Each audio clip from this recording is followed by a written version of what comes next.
This conference will now be recorded. Dear participants, dear presenters, I would like to welcome you on behalf of the Slovenian Government Office for Development and European Cohesion Policy, lead partner in the project EUSER Facility Point, on today's third event on the innovation community. During the last two events, if you did have an opportunity to join us, we agreed to build on the innovation community also further on. In today's third event, we will focus on the sustainable tourism, options of funding innovations in the future. Let me pass the word to my colleague, Gora Stienko, from the sector, a senior expert from the sector of the Smart Specialization Unit, to give you some greeting words, and then we will continue with the presentation. Thank you, Mattia. A warm welcome also from my side. As Mattia already mentioned, I work in the unit for smart specialization of Slovenia, and I would like to welcome you for such a great attendance on this event. Just two words on why we are here, why we are also why this event is important also for us. I hear some echoes from. Sorry about that. Yes. No, it's okay. And for us, it is. I would say that internationalization is. We are all believers of internationalization, probably here, and no wonder that also for Slovenia that matters really a lot. We have embed. I mean, one of the vital parts of each document for Slovenia, being so small, is going international, of course. And if you go international, then you go certainly first with your neighbors, and then you expand to other areas usually. And I would say that thinking about the internationalization is somehow not that it's only in each document. It's the way of how we act, how we work, and how we behave practically is embedded in our mind and in our way of life of us. And I believe that that valids for all this Adrian region. It's quite valid. And since we are talking today on the tourism, why we are also here is, so first, why we are here is because of how internationalization matters. And if we are talking about the sustainable tourism is in our case one of the among 9 priority areas of our smart specialization, and this is how we would like to show you what we have done till now and what we want to do in the future with this field, and how to connect ESG4 in EUSER and with our national documents. So I wish all of us an interesting and very informative meeting that we will leave with some new experiences and some new food for thought for the future for all of us. Thank you. Thank you, Boris, very much. I would like now to briefly make some basic information. I mean, it's been since November 2021 was our last event. There were some, of course, events also until now. Also, Simona Vernon, our lead expert, is today with us and will, of course, be very active in today's presentation. Let me go just briefly to see where we were, where did we start our activities, and how do we plan to continue. As the EUSER Facility Point lead partner, so we would like to build, let's say, to participate in building an innovation community. So for us to be very practical for all of you today, thank you very much once again for joining us. We would like to be practical to help you to hear also your suggestions, ideas, and let's say to build definitely, I mean, in the sense of innovation community area where we can exchange experiences. Our mission is, as mentioned, to strengthen this innovation capacity in the user region, to be more proactive. Why? Of course, to increase economic development with, let's say, using also cross-sectoral cooperation. Here, this cooperation between all the 4 pillars we see also as a great potential. We would like to help create, let's say, value chains, also from the different stakeholders, participants taking an action, but especially to help influence, or let's say to help the policymakers give the feedback and to be informative and practical. Exchange of good practices is something we find very useful. About concrete objectives, let me just mention, or let's say express the importance of the smart specialization strategies. This we'll hear today more what was done and what could be improved, let's say from the past experiences from 2014 to 2020. This, as you know, the point is to show the strengths of the regions and then also to build around the flagships. We have the flagships defined, which are quite bright. That is why we can include them also, let's say, to create the projects also in the future, very diverse. The networking opportunities is something that we would like also to help build on. We established for now, let's say, the LinkedIn webpage. You're very much welcome to join us. For those who didn't do this yet, referring to the last 2 events, there were the wishes that the workshops are very thematically focused. That is why we also are focusing today on, let's say, sustainable tourism and connectivity, actually, with also other pillars. Let's say the joint strategies also to the smart specialization development, and as based on the participants' reactions, there was a lot of interest to create connections, to, let's say, to exchange experiences, and let's say to speak very openly and to help each other. We would just like to shortly, let's say, to be active. I mean, the sense not to active, but to be up to date. Of course, we don't want to be too pessimistic, but I think it's important that we are very realistic and up to date. For example, we can see every day, especially these days in Europe, that the global warming is for real. These are the pictures from Italy, and the Pat River. We have, even though the COVID is almost behind, of course, we don't know what the winter will bring, but let's say there are some projections that also the price of the oil could very much increase 3-4 times, and this could affect very strongly, of course, the tourism, the transport sector, energy, and so on. The main point, of course, the EU SER, the enlargement, includes, or let's say, can be combined, of course, needs to be combined also with the other agendas, other policies like a Green Deal, Agenda 2030, all the main areas to be considered.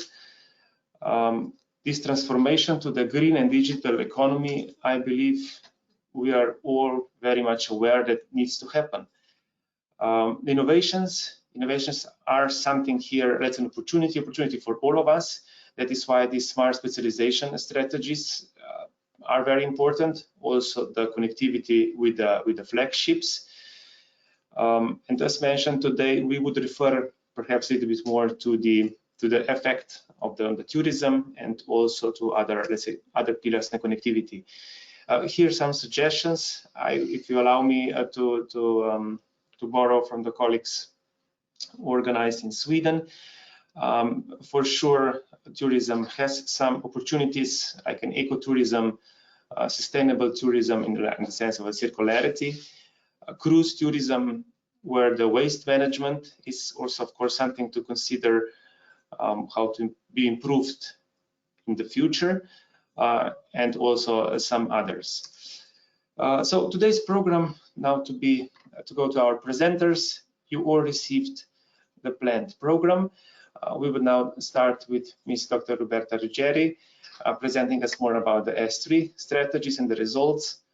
Going now further on to the programs, representatives of the programs and which kind of opportunities we can expect. And then after the break, we will go on to with the questions of you that you might have. And then as defined here, also we will speak more about the E3 instrument. We will have a look at some examples, how also, for example, tourism can be interrelated with the other topics, and then also included in the financing options. And then at the end, there's still some time for short reflections and also, let's say, for the future steps. So I will now pass the word to Ms. Ruggeri. Roberta, you are. Let me stop sharing the screen. Okay.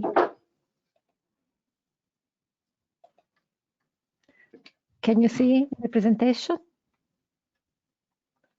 Mattia? No, currently, not yet. Not yet. Not yet. Not yet. Not yet. Very good. Okay. Yes, can you? Yes, looks fine. Yeah, great. Thank you. A little better now. Okay. Yes. Briefly, I will show you one of research we conduct on the overlapping between S3 and user strategies. One research led by our research group. Our research group is one of the 5 S3 knowledge producers in EU. Okay, I will not illustrate the smart specialization in the whole, but let me give some tips. Okay, this is the structure of the presentation. And our aim is just to produce a first assessment on the actual overlap between the user pillars and the smart specialization area in the user of the countries and regions. So the concept of smart specialization emerged in 2009. And in 2014-2020, it was taken as a central pillar of the reformed cohesion policy. And it was the ex-ante condition for the allocation of European structural and investment funds under the topic objective 1, research and innovation. Why smart specialization in the cohesion policy?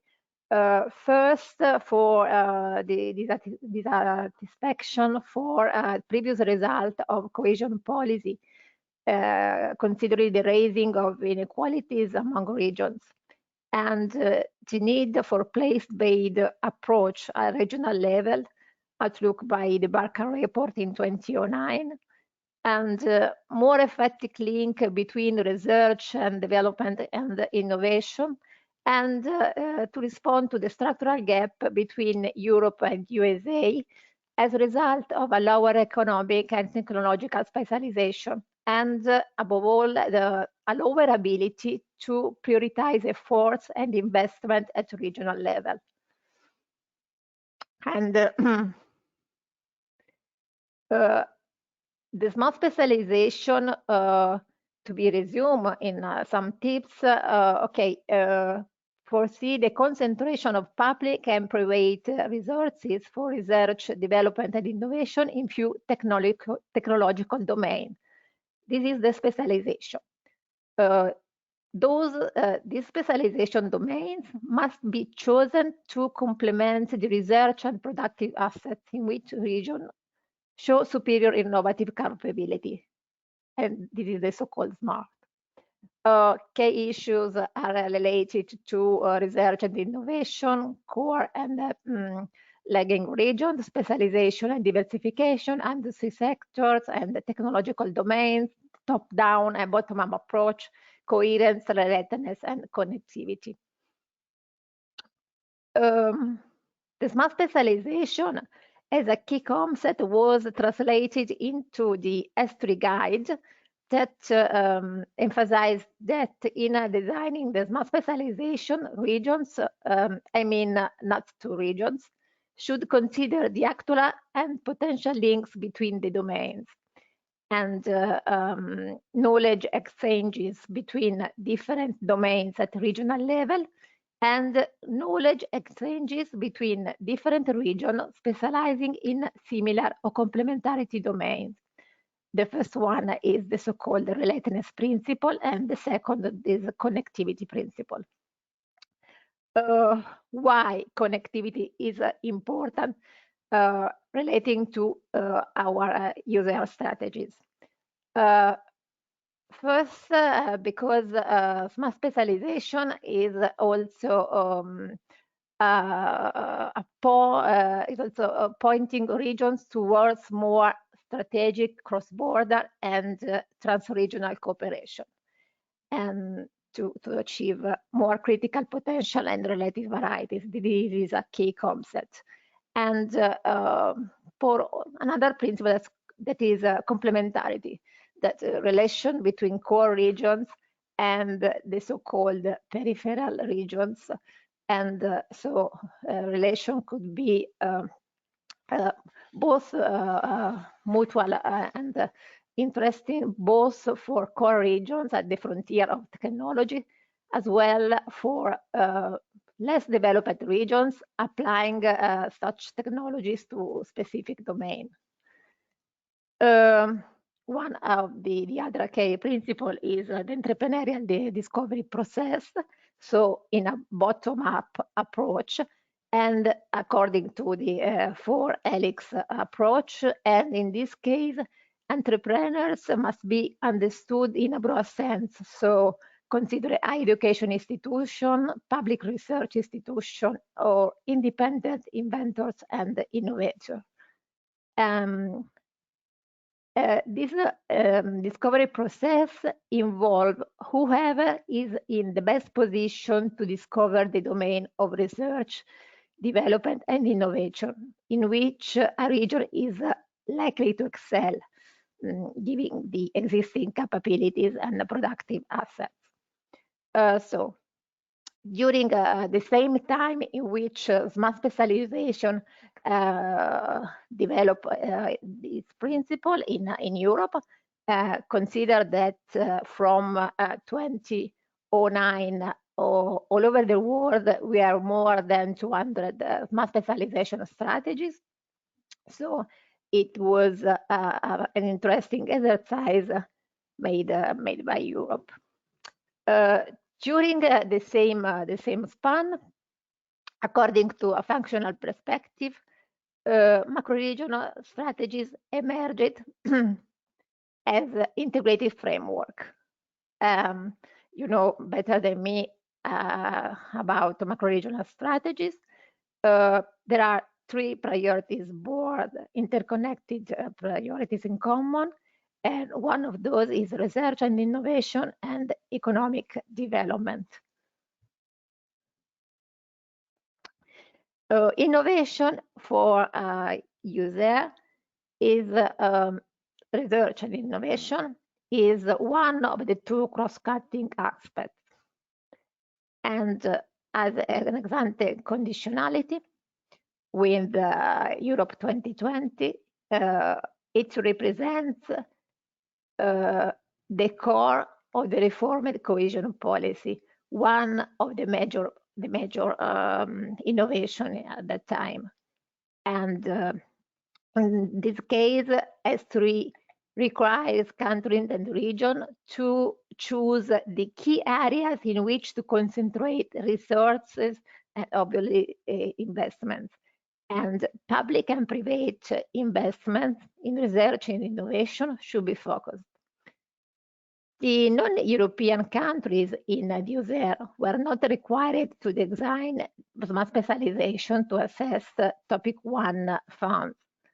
But we have to consider that smart specialization is a transformative approach. And so it's a very interesting method also for the pre-accession countries to align their policies with the so-called acquis communautaire, and some of countries belonging to EUSEA starting and already development strategies following the requirements of specialization. First Montenegro and Serbia, and the other are on an ongoing phase. Regarding the methodology of our research, is based on two different analyses or two different sources of empirical data. The first is the mass specialization documents approved by European regions and countries, and these allowed us to identify the specialization area. And this area, when then related to user pillar, to measure the intensity and the so-called spatial distribution of the overlap between the two strategies. We started with the specialization area identified by the JRC database, and in association with user pillars based on the description of individual specialization area. According to the keywords, as you can see, keywords were identified from the description of pillars.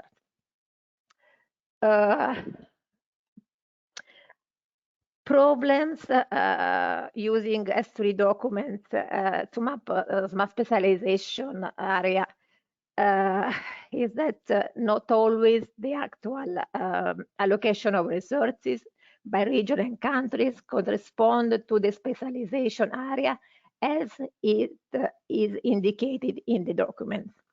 Then, for most regions, there is still a lack of data to analyze the current and the actual situation. And for the reason, a further step on the analysis, we consider also the information gathered from the Open Coesione database. Open Coesione database is a very useful tool, a new tool based on Open Coesione is now in a developing phase by the European Commission, is called Coesio, and it refers to Open Coesione. In this database, it is possible to consider all data and information available about all projects actually financed using the European RDF. Obviously, we consider the 2014-2020 period because in this case, we want to deep the analysis with the already financed projects. Further step, further check for the validated the previous analysis is to consider the actual allocation of funds rather than the intention that is declared on S3 documents. And Open Coesione was useful just to provide some information. This is one of the main results, and stop me if something is not clear. And what we can see from those analyses. This is the first analysis before to consider Open Coesione. About a quarter of the S3 area indicated by regions and country in their document are related to the user pillar. The overlapping is mostly observed in for pillar referring to sustainable tourism, pillar 4, and connecting the region. Something surprising for us was that the blue growth and the environmental quality show a lower presence in the smart specialization area as country and regions declared.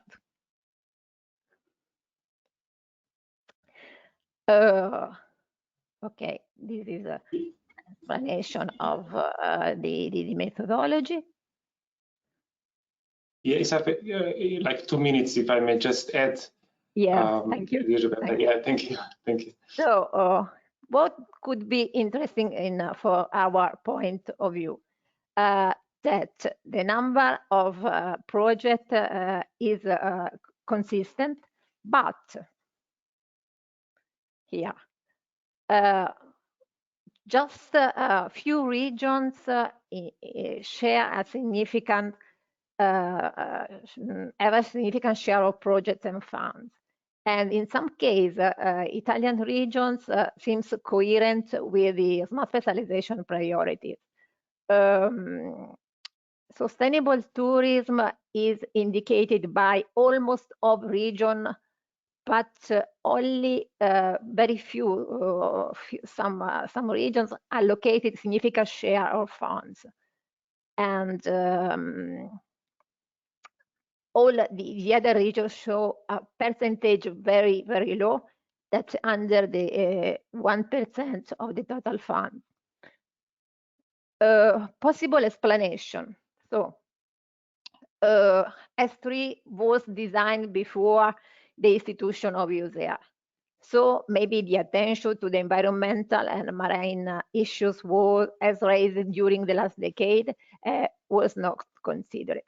And to be honest, we have also to consider that the user born after the first exercise, the first phase of smart specialization in 2014, when all the document strategies for S3 was already developed and designed. Why? Just a conclusion as final remarks. Why could be important the embedding and the integration of these two strategies? First, we have to take into consideration the so famous and so-called 3-no principle. Regarding that one, smart specialization could be a transformative tool as an already existing strategies. Then the integration between macro-regional strategy and smart specialization have relevant to this regard. They have important similarity as the bottom-up approach, and we have to consider also that in this sense, user is also unique because it involves potential eligible countries to join the European Union, and in this case, the smart specialization designing could represent a sort of soft skill gained to join this called key communautaire. And the integration between smart specialization and S3 is important also for non-user countries to speed up the assessment process. Something wrong? Okay. Just to conclude my presentation, what smart specialization could do for user and what user could represent for smart specialization. We can have a talk maybe later on that.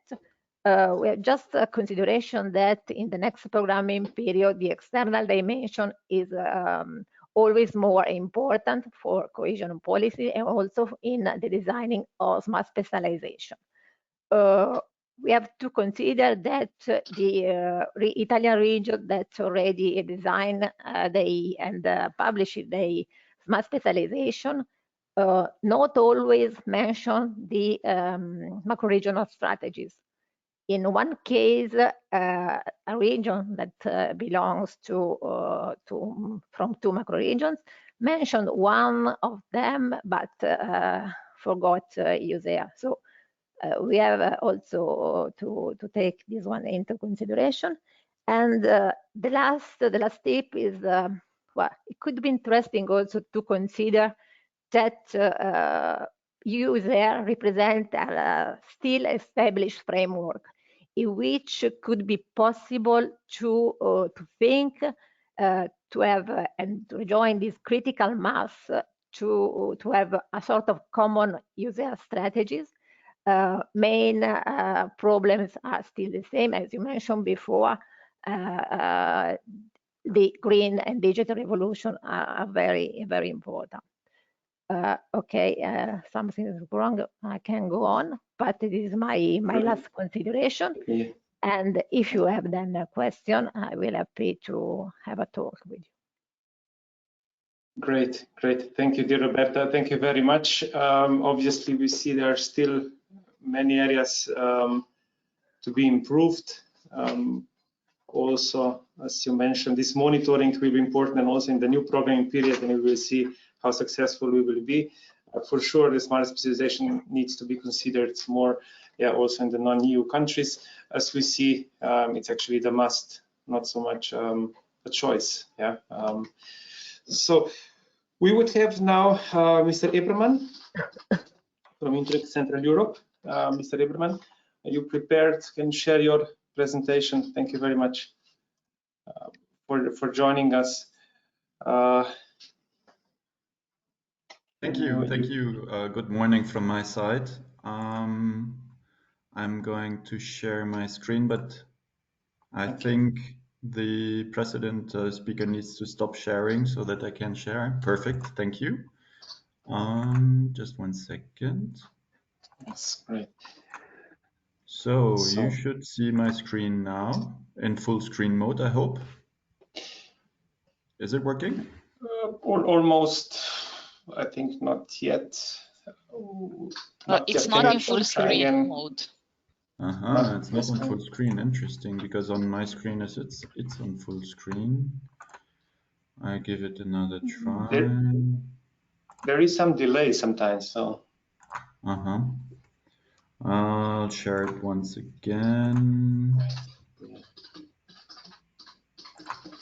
And if I share this one and I take this, do you see it in full screen now?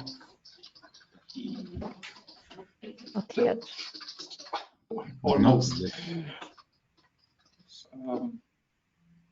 No? Yeah. Not yet.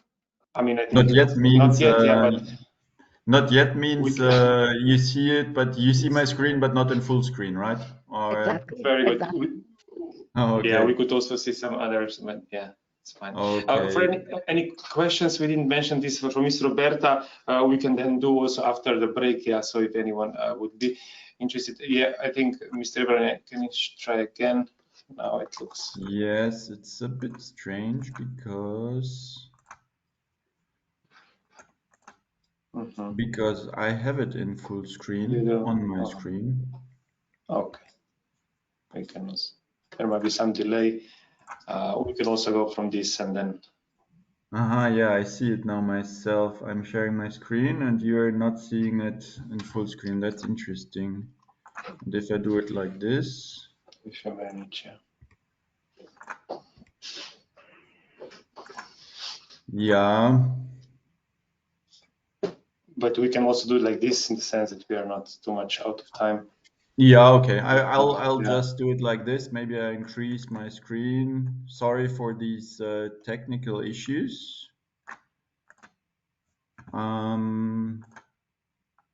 Sorry for this. I hope you still see it well. Good morning from my side. My name is Christoph Ebermann. I'm working at the Joint Secretariat of the Interreg Central Europe program. And thank you very much for the invitation to join today's third USR Innovation Community meeting. It's a pity that the full screen somehow is not working, but I will just go on like this. If we are looking back, or if we are talking about sustainable tourism in the Interreg Central Europe program, I think it's worth also looking at our achievements in the 1420 program, which we are currently about to close and where our projects are in their final stages. They all have actually finalized their activities just before summer now, and the last reporting is going on.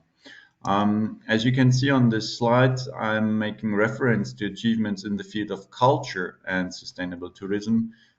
This basically has the reason that in the 1420 Interreg CE program, we did not have a program-specific objective which is dedicated to the field of tourism as such, and we were actually not directly funding tourism development projects. However, we were funding projects in the field of culture, which had side effects on tourism in terms of, for example, ensuring the sustainability of the culture projects. In that field, we have funded 24 projects with more than 240 institutions involved. As you can see on this network map, it covered very well the overall program area with bringing stakeholders and institutions from throughout Central Europe together. Just to mention that the Interreg Central Europe program is covering in total 9 countries, stretching from the Baltic to the Adriatic Sea. In the field of culture, 39 million euro ERDF funding were dedicated to culture projects, which again, as I mentioned, had also tourism effects. They ranged from a very broad range of topics. With this slide, I just would like to share with you some of the experiences of and topics that were addressed by the culture projects. One of them, very interesting one, is the Come-In projects, for example, which looked into the topic of accessible tourism, accessibility issues for museums and making them more accessible, creating also a Europe-wide accessibility label. Then we have another project which was dealing with a different topic. It actually looked into how to visualize archaeological heritage. It was called Virtual Arch, and worked on virtual reality of archaeological sites, which could then also be visited, for example, with the VR goggles, which again, of course, has a direct effect on the tourism development of the respective sites. Also to mention another very interesting project. It's actually a project dealing with the culture route. It's the Ecrr project, which managed within its project duration of 3 years to set up a culture route of the European route of Reformation, which is a culture route which was recognized by the Council of Europe and bound these territories together and worked on, among others, on the application actually of the Council of Europe recognition, but also on the joint visual identity, the joint promotion of the sites, the connecting of the sites, and setting up their management plans and structures, since this route is still ongoing and is still growing. Then just to mention another project, which actually was not in the field of culture, it's the CITO project that comes from the environmental field, just to show you that the range, of course, where you have connection points to sustainable tourism is very broad. The CITO project actually dealt with how to ensure that in nature protection areas, the tourism is not negatively impacting the species on these sites, and there's working with the approach of what is the carrying capacity of these nature protection areas in order to have a sustainable tourism for nature parks and protected areas. So a very interesting project, which has also been implemented in the frame of the 1420 project program. Looking now into the future, and I could even say the future is now because we're already the year 2022.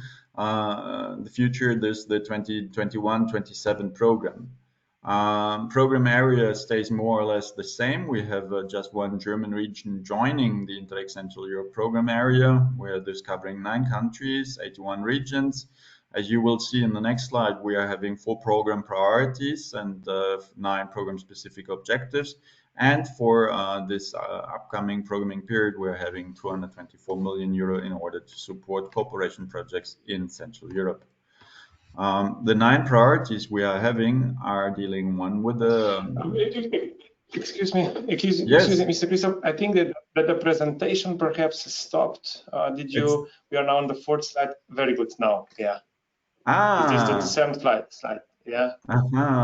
Sorry for these technical issues. Yeah, sorry about that. It's okay. The 5th, the 6th we didn't see, but I guess I can briefly recapitulate today. The 5th one, basically, the one you missed is just an intro overview slide. The next one is the program area with the program map. Sorry again for these technical bugs. I will share my screen where I see what you see.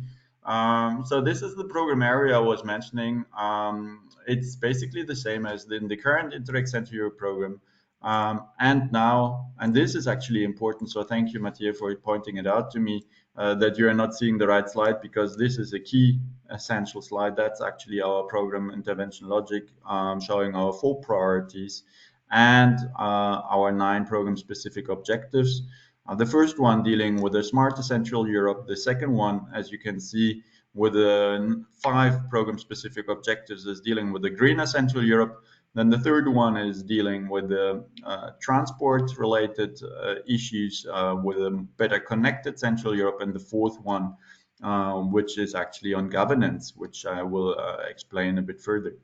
If you just quickly screen the headers of the program-specific objectives, you will notice that there are none which are dealing directly with culture and tourism.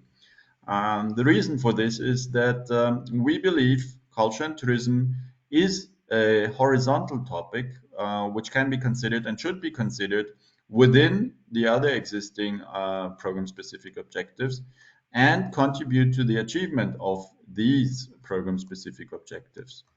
I will explain further what this actually means on the basis of a few examples. I have picked a few program-specific objectives, like, for example, our program-specific objective 1.1, which deals with the strengthening innovation capacities in Central Europe. Within this program-specific objectives, we have defined a series of thematic fields in which actions will be supported. As you can see, there is a broad range of different thematic fields in which we want to strengthen the innovation capacities, like, for example, green economy, bioeconomy, silver economy, social innovation. But then there is, of course, one important theme, which is culture and creative industries and tourism, where we are going to support activities and support cooperation actions.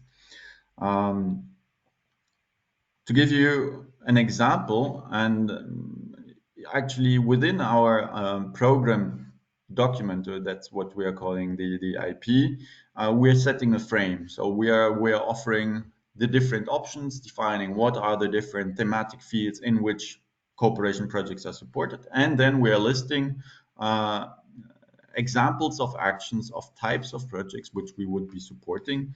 And if I stay with this one, we would support, for example, projects enabling cross-sectoral cooperation to help business.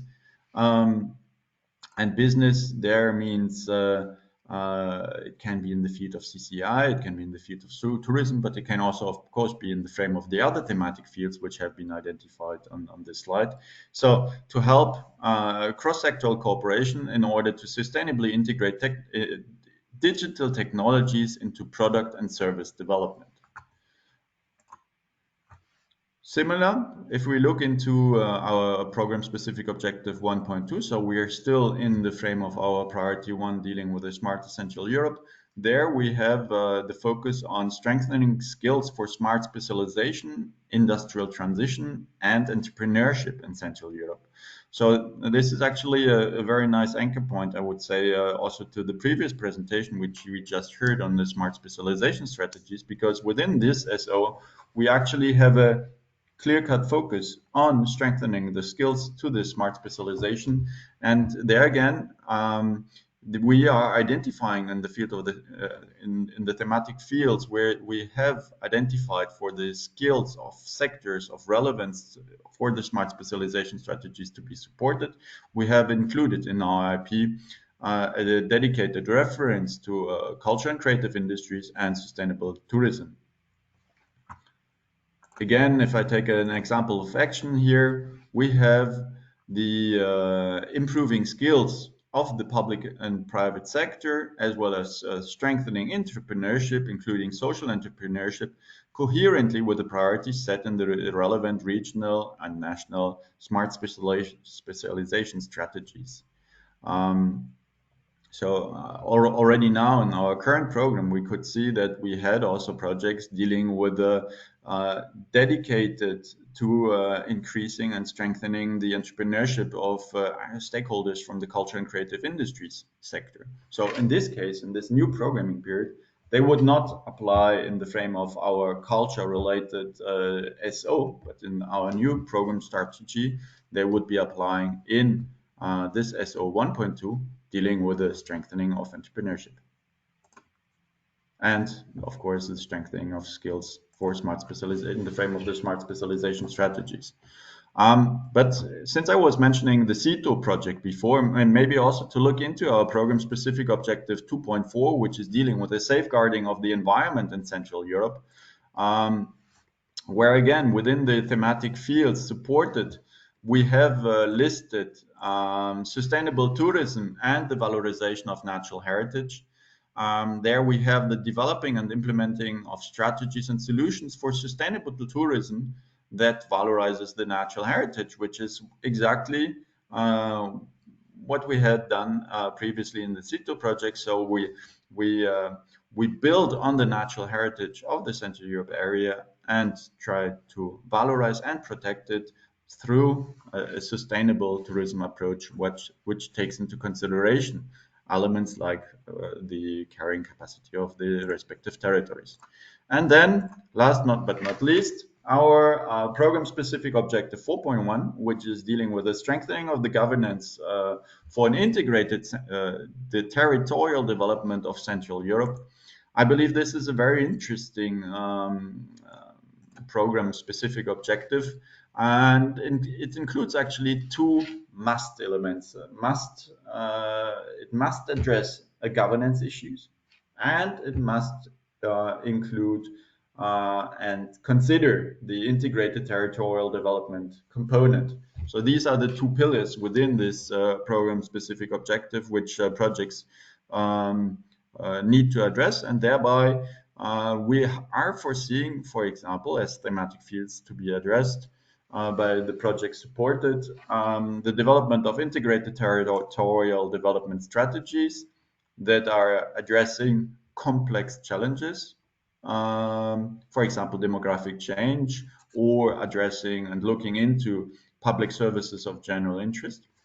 But also, and here we are also having a reference for tourism and culture, since tourism and culture per se are, in our consideration, integrated topics where an integrated answer and response across borders makes sense and can be developed in the frame of this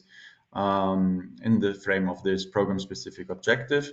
And here we again have listed one example of action, which would be, for example, the developing and implementing of integrated tourism strategies beyond borders based on shared Central European identity and joint historical and cultural heritage.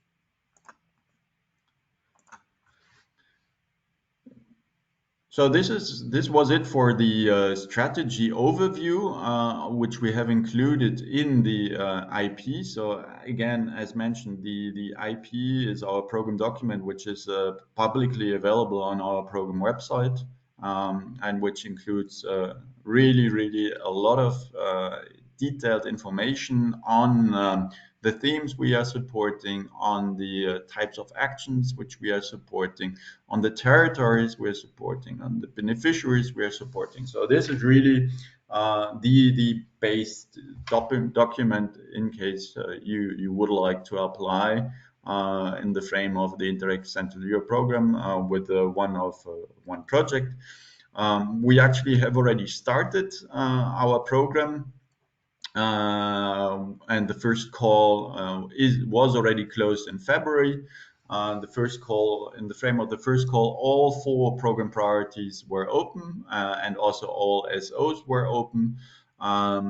We have an indicative budget of 72 million euro ERDF funding allocated to this first call, and we are currently in the assessment phase. We can say that the call created a lot of interest. We received 280 applications, which we are looking through right now and are assessing, and we're expecting to have a funding decision before the end of this year. In parallel, we are currently already working on the scope and framework of our second call, which we would like to open in early 2023.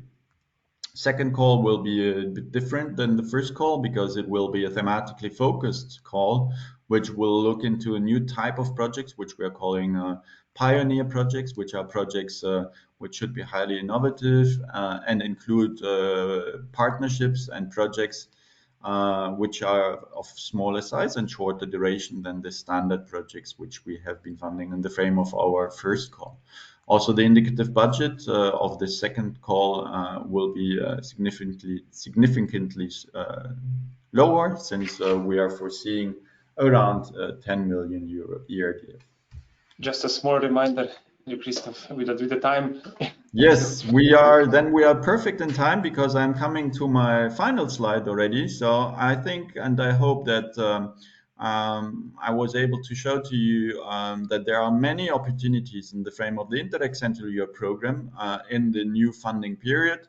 I believe there are very many very interesting projects, outputs and results that can be valorized. They can be all accessed via our program website, because on our program website, and also actually all project websites of all the projects we have been supported are also hosted. So it's one entry point, and please find here our contact details with our website, our contact details for further information in terms of phone and email, and then of course the links on social media where we are posting our news and sharing with you the latest developments of our projects, but also of course related to our forthcoming calls being prepared and which will take place in the forthcoming years. So thank you very much for your attention, and I'm looking forward to your questions after these presentation sessions. Thank you. Thank you, dear Christoph. Thank you very much for an interesting presentation. Obviously, a lot of opportunities, as you mentioned. Thank you very much for giving some examples, concrete examples that could be useful for the participants. All the presentations will be available online.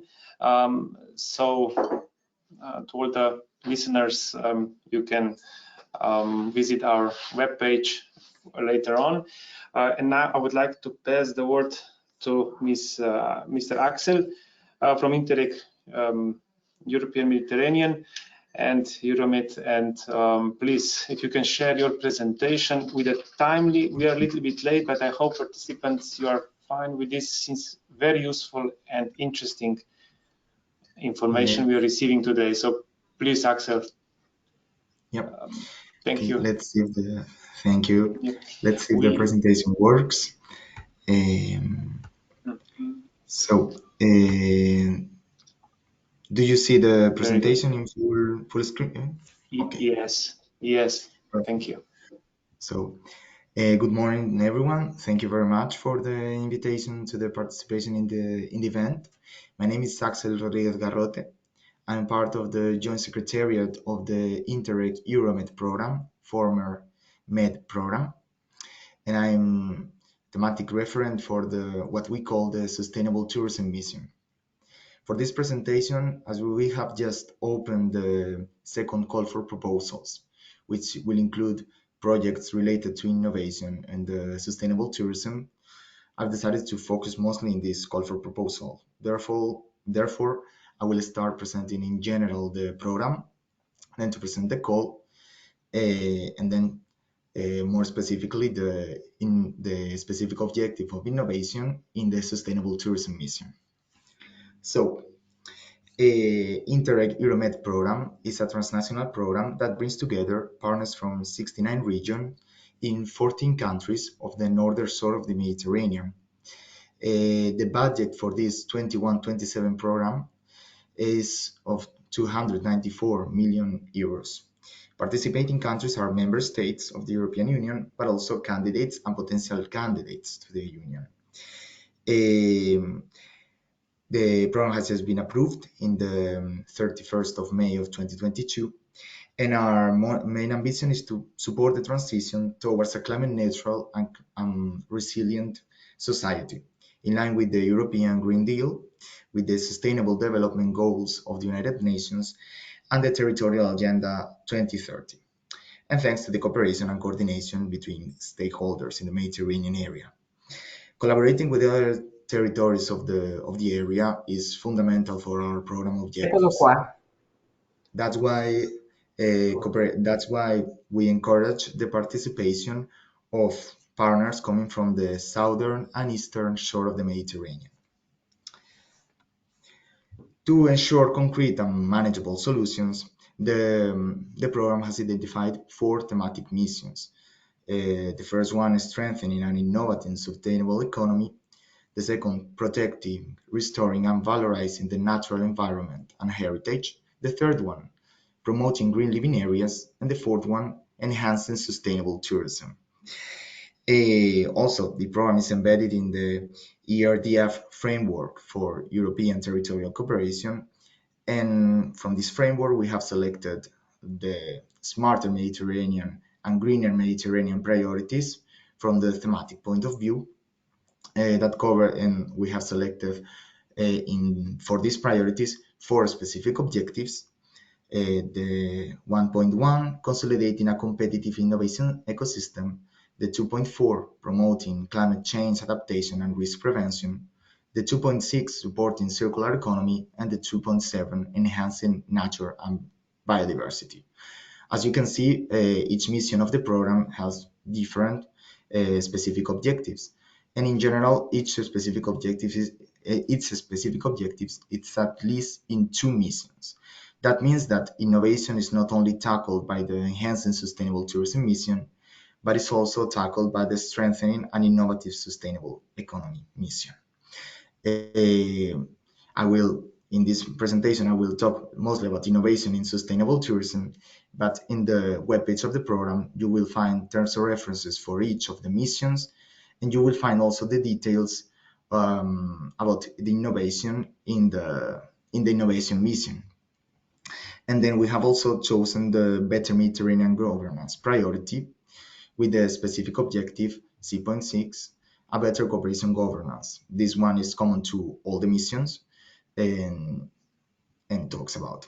And we have selected we have just closed the first call for projects that was focused on this priority. So in the frame of those missions, we have 2 types of projects.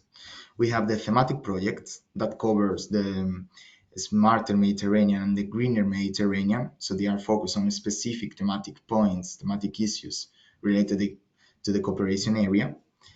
And we have also the governance projects that are focused on the better governance priority. And as I said before, we have just closed the call for projects related to this type, and we are validating the candidatures. So the new second call is is basically about thematic projects. Those thematic projects are divided in 4 different categories. We have first the study, that are in charge of studying new instruments, policies, strategies, and action plans for specific topics of the area. We have also the test projects that are in charge of making experimentations related instruments, policies, strategies, and action plans that have been already studied in the past. We have also the transfer projects that takes, again, instruments, policies, strategies, and action plans that have been already studied and tested and transfer them to other stakeholders in the area to expand the impact of those measures. And we have finally the strategic territorial projects that will, for which projects of this category will execute activities related to the other 3 categories, so study, test, and transfer, but based on specific thematic issues related to specific types of territories in the cooperation area.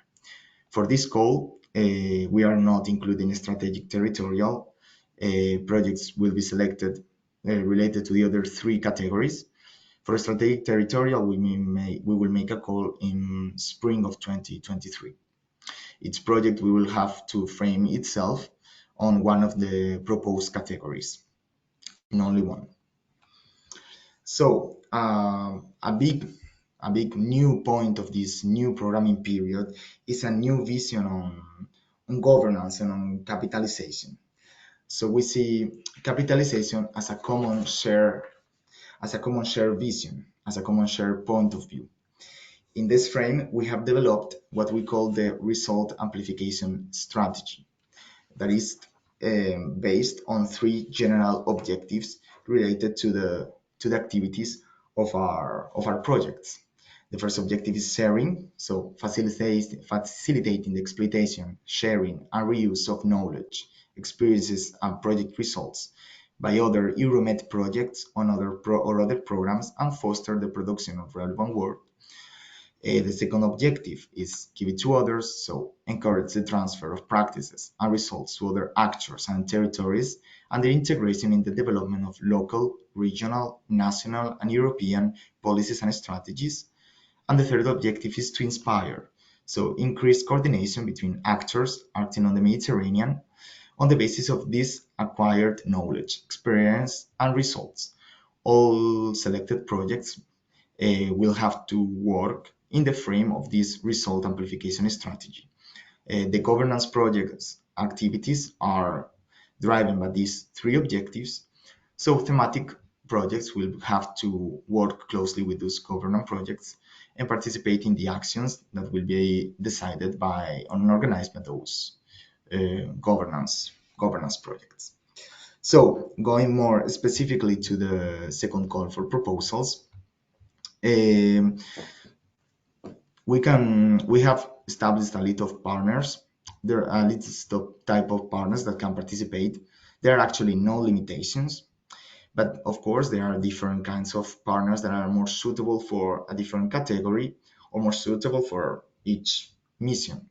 As I said before, in the webpage of the program, we have terms of references for each mission of the program, and there you will find which are the partners that we consider more suitable, which doesn't mean that other partners cannot participate. So we are always open to all kinds of partners as soon as they bring something to the main objective of the program. Partners can participate in the program as official partners or as associated partners. So we have the co-funded partners. There are bodies from new countries and countries participating on the program under the instrument of pre-adhesion, IPA. Those partners I co-finance by 80%, which means that 80% is paid by the program, and then the other 20% will have to be defined by the partner itself. It can be public financing or private financing. So there's a limited number per project category. We recommend of course, is always a recommendation, a maximum of 8 for study, 10 for test, and 8 for transfer. And yeah, then they will have different kinds of profiles according to the different category. Associated partners are not funded by the program, but their travel expenditures can be included in the budget of the partner to which they are associated. Associated partners, they don't have a limit. They can come from other parts of the area, not only from the cooperation area, but also beyond. They can be included at whichever point of the program, of the project's life, and they have to take part in the activities according to their added value. This added value will have to be defined as a justification for the participation of the associated partners. They can have an advisory role. They can be end users, or they can act as mere observers. The total project duration for each category of project is like 27 months for test, 33 months for study. No, 27 months, sorry. So 27 months for study, 33 months for test, and 27 for transfer, with different budgets, as you can see in these slides.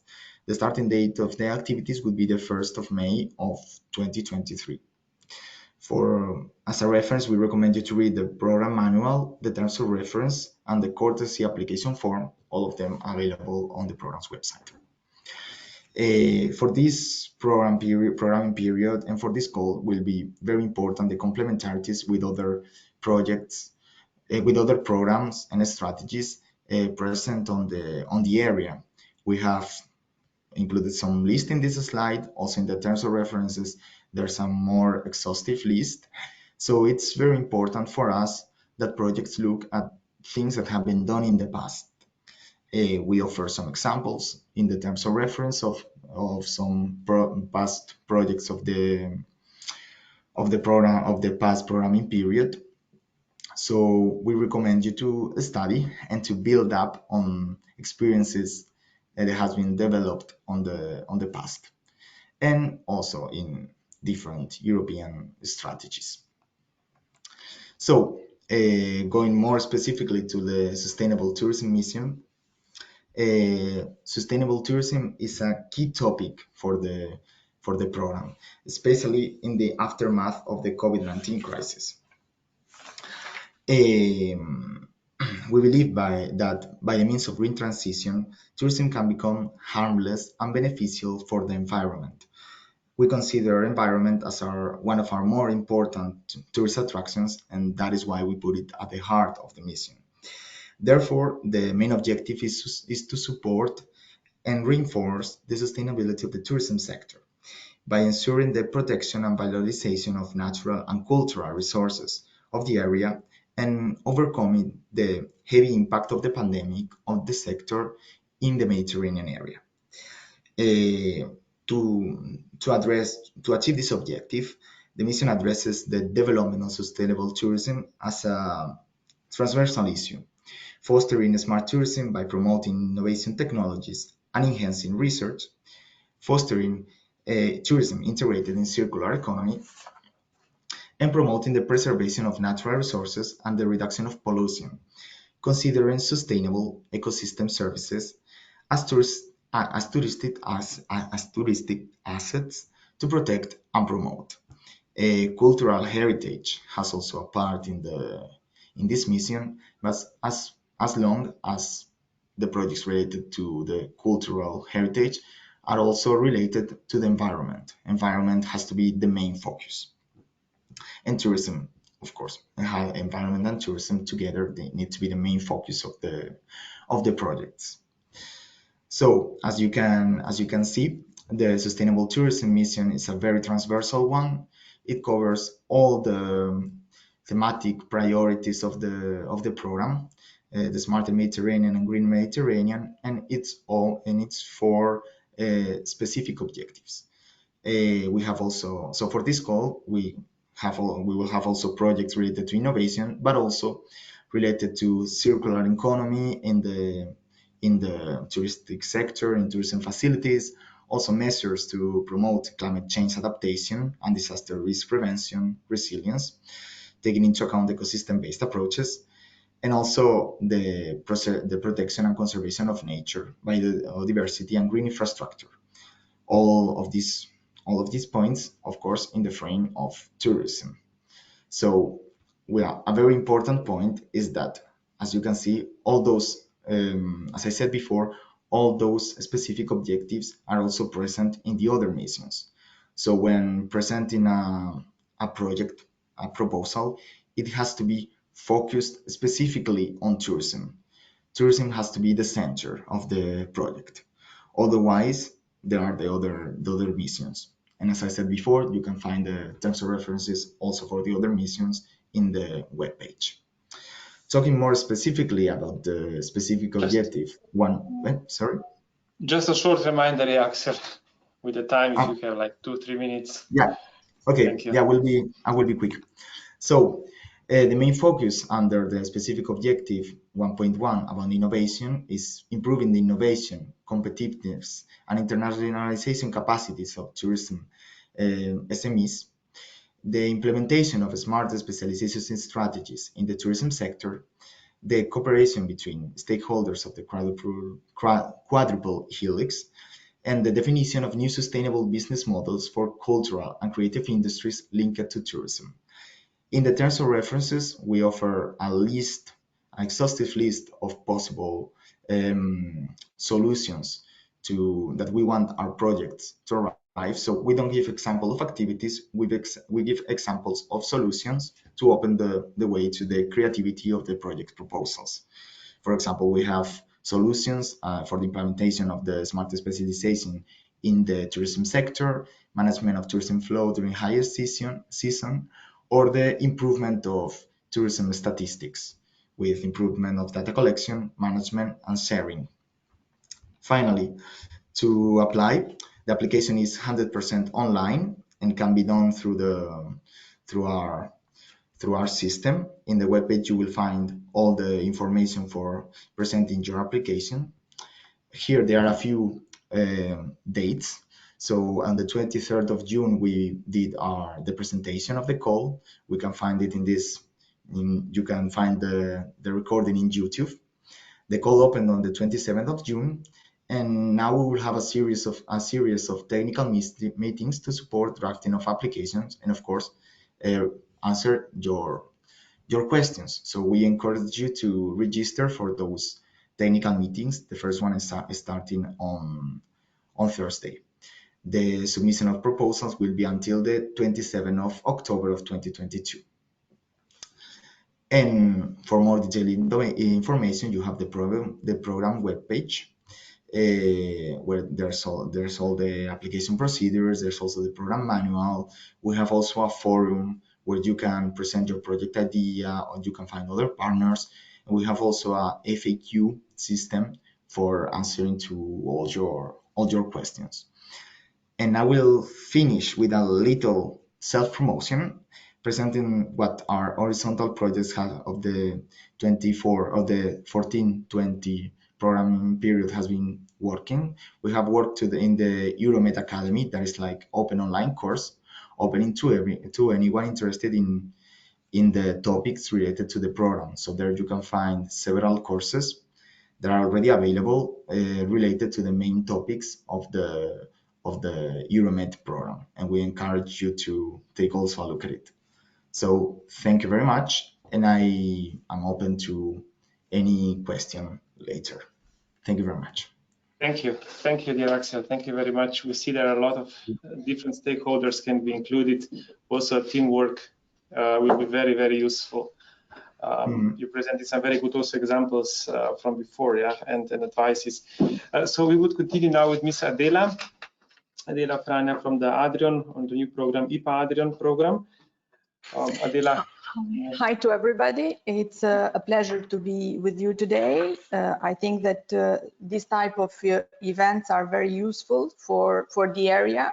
for the program, for our program also, but even for the development of the strategy from the development of the area. Let me share the screen.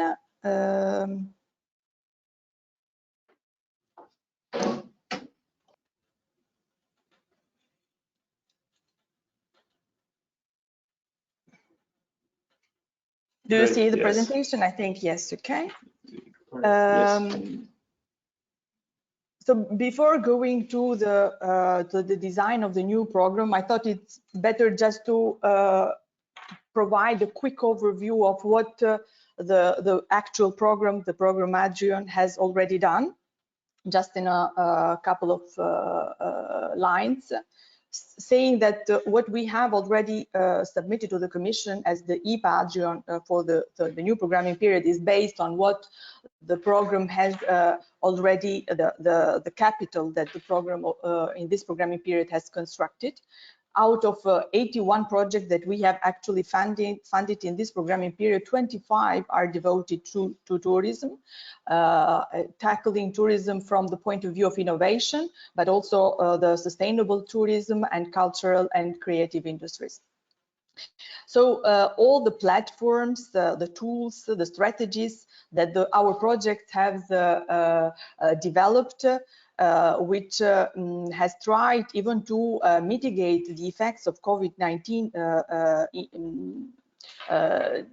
the COVID-19 crisis, have been taken into account. And let me just indicate a couple of them, as for example, tools that have been developed in order to analyze the ongoing trends on tourism, using also big data, trying to make a foresight evaluation, but on the other hand, to try to enable the operators to improve their businesses, benchmarking them and benchmarking their performance with other stakeholders in the area. Or, for example, action plans and strategies that have supported the adjustment of local tourism strategies to the change that occurred during this period, or digitalization of cultural heritage, offering new ways of enjoying the cultural heritage, or new methodologies supported by the innovative and creative solutions, trying to identify new paths, for example, for sustainable tourism in the post-COVID-19 area. These are some, for example, they do not represent all the projects that have been funded by the program, but just to give you some concrete examples of what the program has funded so far. The program has built also on the experience of the thematic clusters that we have constructed in this programming period. One of them was already devoted to the sustainability in cultural and natural tourism destinations. And the work of this cluster highlighted the importance of some topics that has been taken into account in the design of the new program, among which, for example, the revitalization of the touristic areas of minor relevance, the promotion of the agro-food sector and products, digitalization of cultural heritage, innovative tourism management approaches to be applied to tourism. The actual thematic clusters are actually still working, and this cluster has been disentangled in 3 ones. With one, it is devoted to the cultural and creative industries, one to the emerging destinations, so the destinations of minor relevance, and one devoted to the innovation through methodological approaches and models,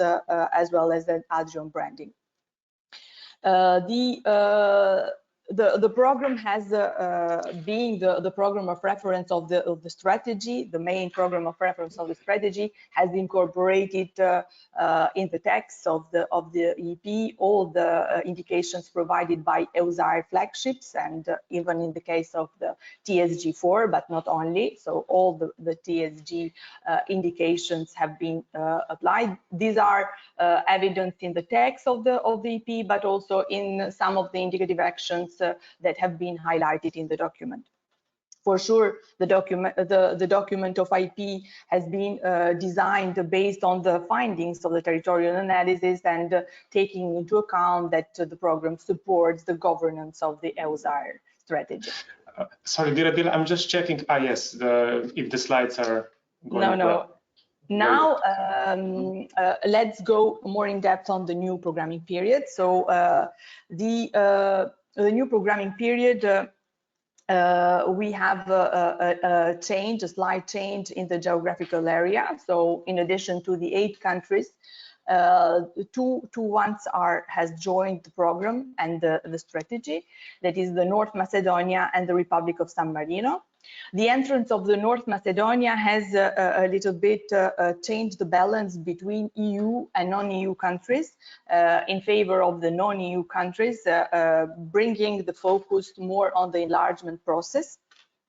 On the other hand, the entrance of North Macedonia has calls also for a better strengthening of the linkages between the seaside, the sea basin, and the hinterland. Meanwhile, the entrance of the San Marino as a third country tries to close the gap that exists from the point of view, from the territorial point of view, on the Adriatic Sea basin on the western side. So the focus of the enlargement is also evident in the change of the program name, which has been changed from Adrian to IPA Adrian in the new programming period. Based on that, even the program has defined its mission, which are two manifolds. The first one goes to the enlargement due to the fact that due to this territorial composition, trying to support the enlargement process on the ground, on the key negotiation chapters through the involvement of the stakeholders, the most relevant and well-performing stakeholders of the area. The second goes to the strengthening of the cohesion, so trying to reduce the disparities between EU and non-EU countries, and through the implementation of the strategy at governance level, but not only, even through the granting the projects which are transnational expression of the flagships identified by the strategy. Direct support to the EUSAR governance and administrative capacity building, encouraging also exploitation of synergies, not only with our program, but even with others, and enhancing also the cooperation between the program and the strategy itself. And supporting the enhancement of the impact of the project that we are going to fund through strengthening the capitalization and clustering activities, and supporting and encouraging the building of a quadruple helix networks. The focus, considering that the pandemic has called for an all-inclusive approach devoted to human health and but even to environment. In this programming period, a new principle of the Commission has been introduced, asking for an intervention which do not harm the environment, and in this respect the program would try to introduce in the future granted projects cross-cutting elements which goes to a combination of the innovation with the environmental sustainability, but even trying to be resilient and to make the sectors to make possible that the effects of any crisis are reduced at any of the sectors supported by the program. The program would like also to support the projects trying to support outcomes which have a medium and long-term effect through enhancing the long-term cooperation and supporting routing networks and capacity building. We are actually working on some experimental approaches in order to widen the interests of the stakeholders of the area to attract the new ones, and soon these will be available in our website through dedicated calls. More effort will be dedicated on capitalization and clustering activities, as I said before, trying to create the so-called knowledge hubs on the thematics of interest of the area and of the strategy. The policy objectives that have been selected by the program are the first devoted to innovation, aiming to support the area in strengthening its innovation capacities, introduction on innovative technologies, development of skills and competencies. The second one, which has the highest contribution of the program, is devoted to environment and focused on the climate change resilience and adaptation, circular economy, environmental protection and preservation, and urban mobility. The third one, it is focused on transport intermodality. And the fourth, it is related to the EUSAIR governance. The budget of this programming period is higher in the respect of the first one. The tourism the tourism is considered as it is one of the main drivers of the Adrian area. But in respect of the previous programming period, on which tourism were possible to be has a dedicated specific objective. In this programming period, tourism is considered as the transfer is the cross-cutting issue. So it is handled principally having a strong focus on environment, but also finding its way on also in the PO2 devoted to environment. So tourism is considered by the program as a combination of innovation and environmental preservation. Let's see now some of the specific objectives which include the tourism inside. So tourism is present in the, as I said before, in the PO1 devoted to innovation. We can find it inside the specific objective 1.1 devoted to strengthening innovation capacities in the Adriatic and Ionian region. It is highlighted inside the topics of relevance of the program on this specific objective, where you can find tourism innovation, but it also creative and cultural industries. But you see also when we are speaking of smart specialization, we are thinking also a smart specialization devoted on the sectors of interest of the strategy, and in this regard, tourism is also included. But it is also inside the sustainable blue economy, since the blue economy and the concept of our program is seen as encompassing different sectors, among which even the coastal tourism. So this slide would like to give even some indications of the indicative actions or examples that the program would like to support.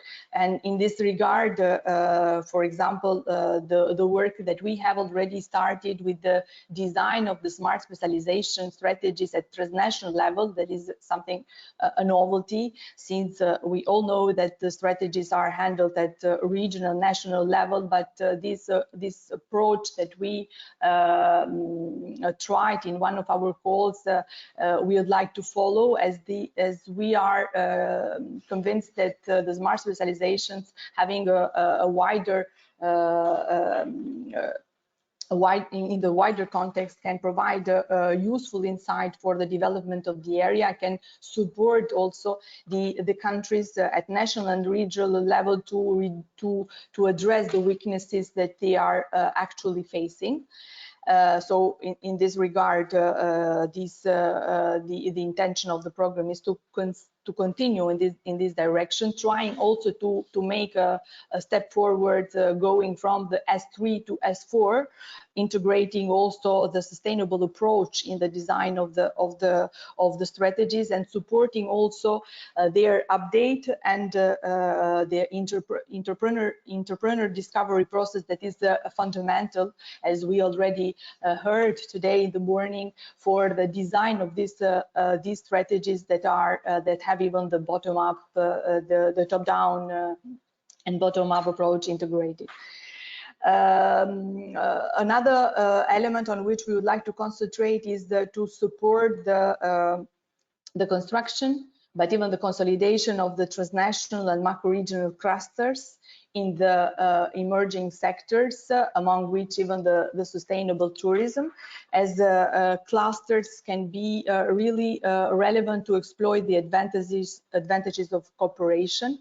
And actually we see that these clusters are in the area at the embryonical phase, so we would like to support the creation of the new ones in order to bring leverage effects,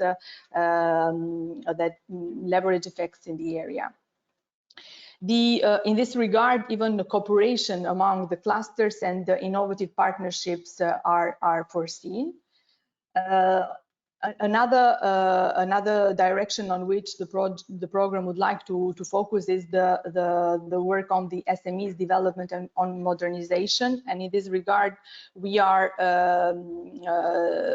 thinking of new support to the enterprises to test their solutions closer to the market, or for example, support them in the introduction of the quality and sustainable requirements. For example, these are some of the examples, but not limited to them. Another element on which just a short, yeah, sorry, Adira, just a short reminder for the time. We were a little bit late. Like I will try to go faster now. Thank you. Okay. Thank you very much. So another is the transnational design innovation to face environmental and societal challenges, but even digital solutions addressing the environmental challenges, but even enhancing the resilience towards the crisis, for example. The specific objective 1.2, it is devoted to skills enhancement, and in this regard, tourism is also considered. So skills developed not only for the design, but even for the monitoring of the smart specialization. And in this regard, actions for action and institution learning are conceived. Education and training concepts are already included, and include also tourism. And in this regard, I can say that we have already launched in this programming period an extraordinary call, which tries to link this programming period to the new programming period, supporting the rise of competencies in the skills in the domains of the thematic relevance for the program and for the strategy. And in this regard, blue economy is considered, within which even the tourism is also conceived. Another PO where we can find the tourism is also the one devoted to the supporting a green and a climate resilient region.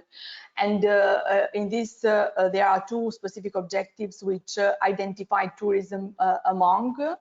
The first one, it is related to enhancing resilience to climate change.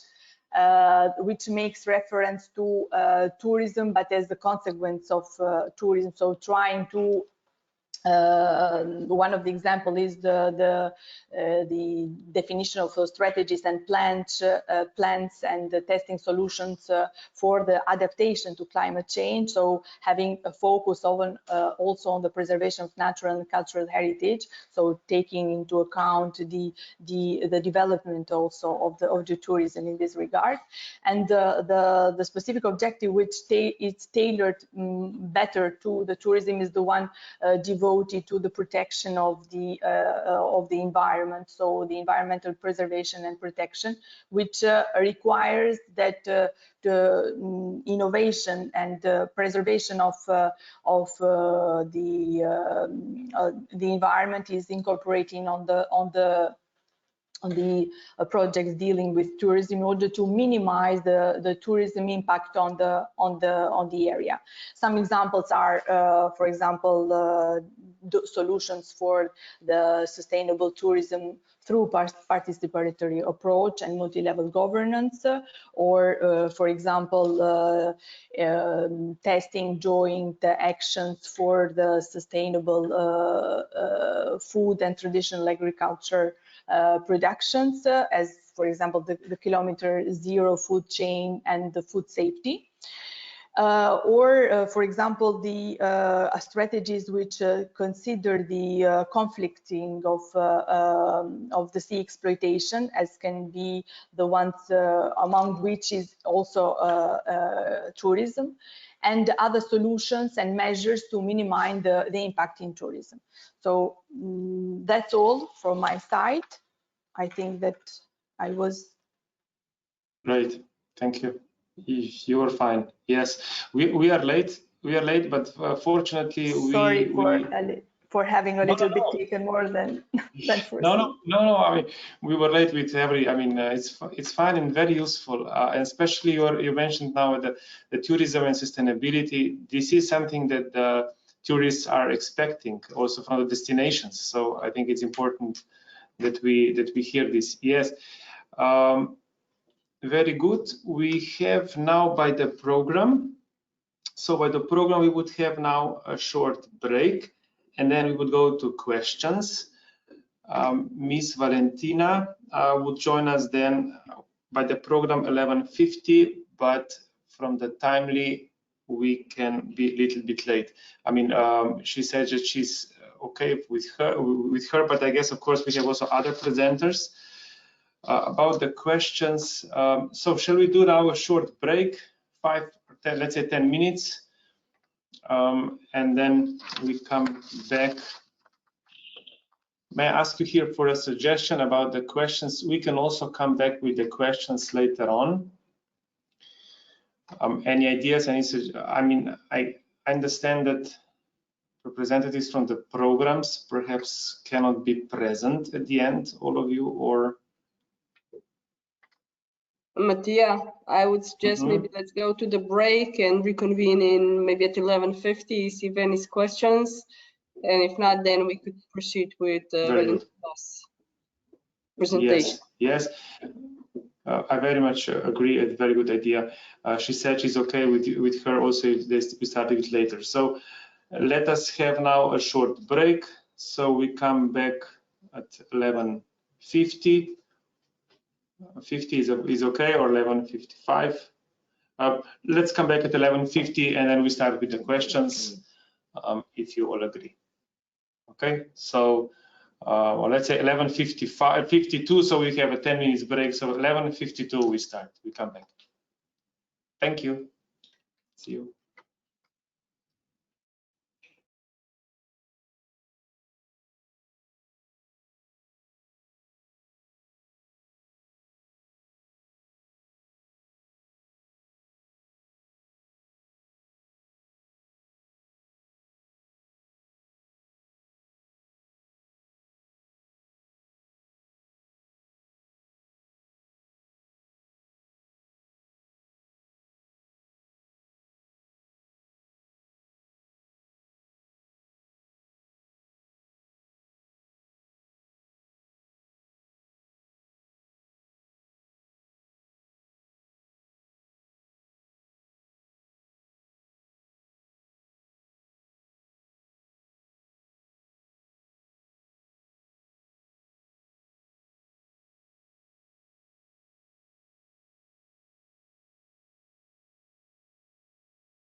So we are back. Are we back? It's 11:52. We are back. Very good. Somebody else? I would like to share the screen so that we don't see only the buttons. Yeah, but also some faces. Very nice. Thank you. Thank you. About the questions, yes, we have some questions in the chat. Also, perhaps some more coming later on. Yes, You can also. Yeah, there was a question from Roberta. Yes, question from Roberta. Also, if somebody would like to ask a question, so to say, in person, of course, you can apply, you can raise a hand, and we will give you the word. So yes, please. Thank you, dear Valentina, also for joining. So yes, please, Simona, will you handle these questions? So actually, let's go to Roberta's question first. Roberta, did you just want to repeat it live? And then maybe Adila can respond to you. Yeah, I think that this is devoted to Adrian. So the first question, it's related to, so the program supports the evolution, but there is no actually no specific call, and I am not able to say if it will be a specific call in this regard. So this is the answer regarding the first one. If it is possible to have a selection criterion on that, or a rewarding criteria in the presentation of the projects, and it was related to the projects in tourism sustainability.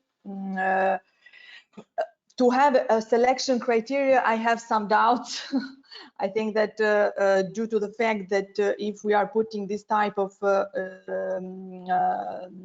selection criteria, we will leave out some partner countries that do not have yet an S3, and so I think that a selection criteria, a rewarding criteria can be, but for the moment I'm not able to say it.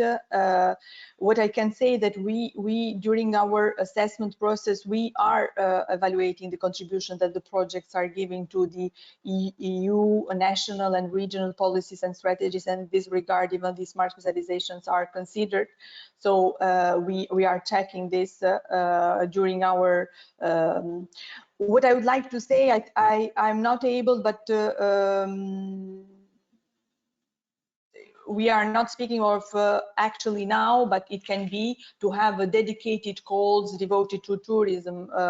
I think that for the moment we are not thinking in that direction, but nothing has been yet defined and decided. It can be that dedicated calls will be devoted to tourism, or tourism will be inside the innovation calls that we will do. So it's everything is open for the moment. So I do not have an answer on this regarding Adrian. I'm speaking always. Thank you. Is there maybe any other questions? If not, I will maybe just have a question for Roberta at the end of the session, so we could move to Valentina's presentation. Mattia? We have another question, yes, from Vlasta here coming. Vlasta, go ahead. Yes. See this in the chat, but Vlasta, you want to share? Thank you.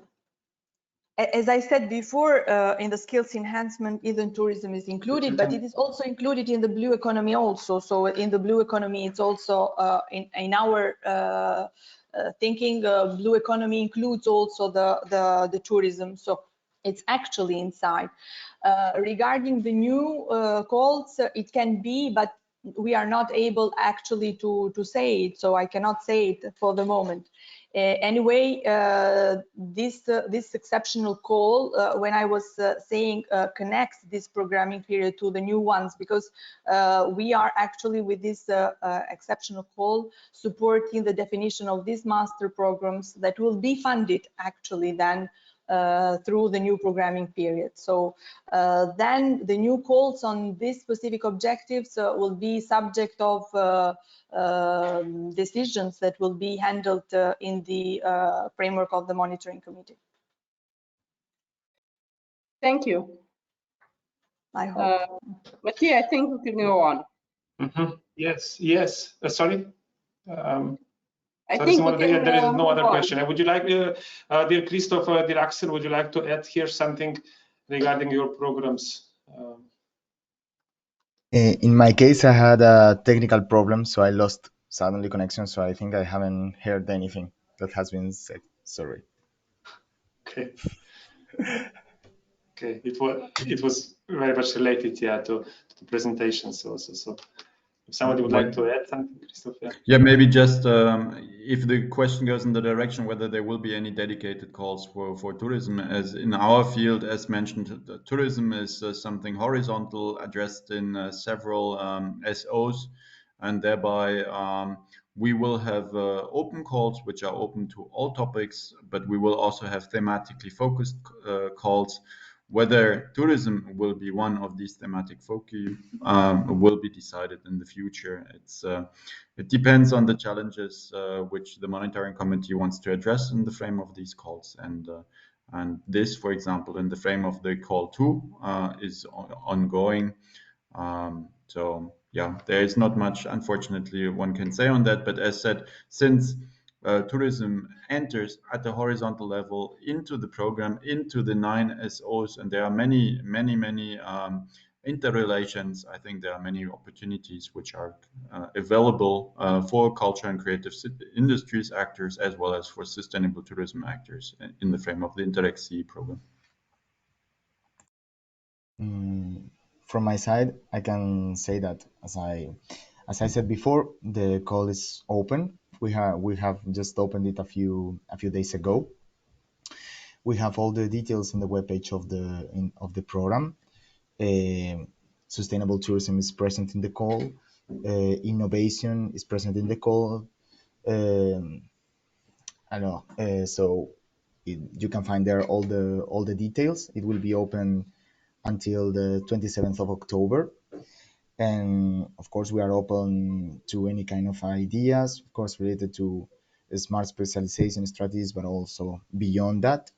We encourage you to read the Territorial references and also to propose new things, new strategies, and new ideas are always welcome. It's our biggest call, probably the biggest one of this programming period, and we encourage you to participate in all the future meetings. There will be several of them, and you will get even more information, more detailed and more technical if you are really interested in participating in the call. Thank you. Very good, very good. Thank you. It's also one of our events, so perhaps in the future we might organize also something similar. But yes, as you mentioned, you also have presentations and events organizing, so participants can take part. Any other questions at this point, or shall we? Other questions? Otherwise, we'll pass the word to Ms. Valentina.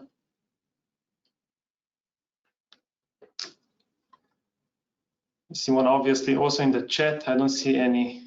I don't see any questions either, so I think we could go on to Ms. Valentina. Good. Great. So yes, so I would pass now the word to Ms. Valentina Pina from the ESMEA agency. So please, can you share your screen? We will hear more about your options. Thank you. Hello, everybody. I'm pleased to be part of your meeting today and to have the possibility to present I3 program, I3 instrument. Can you see my PowerPoint? We can. It's just if you can try to share it on whole screen. Full screen. Full screen, yes. Thank you. Just below. Yeah. If I can.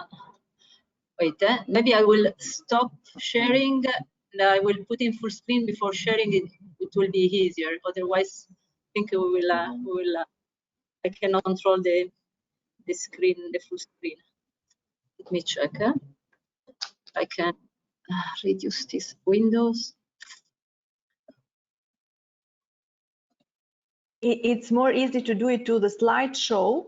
Inside the slideshow in the upper page, you have the possibility to see if you are going to the menu slideshow in the upper page. Up, yeah. And then you have, because it's not easy to handle it. No, from it's the not bottom part. That's why. If you go up, Valentina, yeah, to this slideshow, where the red section. Very good. Now to the left. On the left. More to the left, left. Little bit more left. Here, yes, stop. Here, to the right, stop. Yes, stop. You see? Yeah. If you click on the slideshow. I do not have this option, unfortunately. Yeah, but we saw it. We are seeing it. Slideshow. After animation, there is slideshow. I do not see it. Options. Make a presenter. Who is talking? Active camera. Hide everyone. Keep camera in front. Which one? Yes. So just a little bit up. You have here the slideshow. You see on the red pass. Yeah. Here you are. You see? No. And then otherwise you can go down. Valentina, you see down. You see yeah, down. because we are. I stop sharing and I try to. Okay.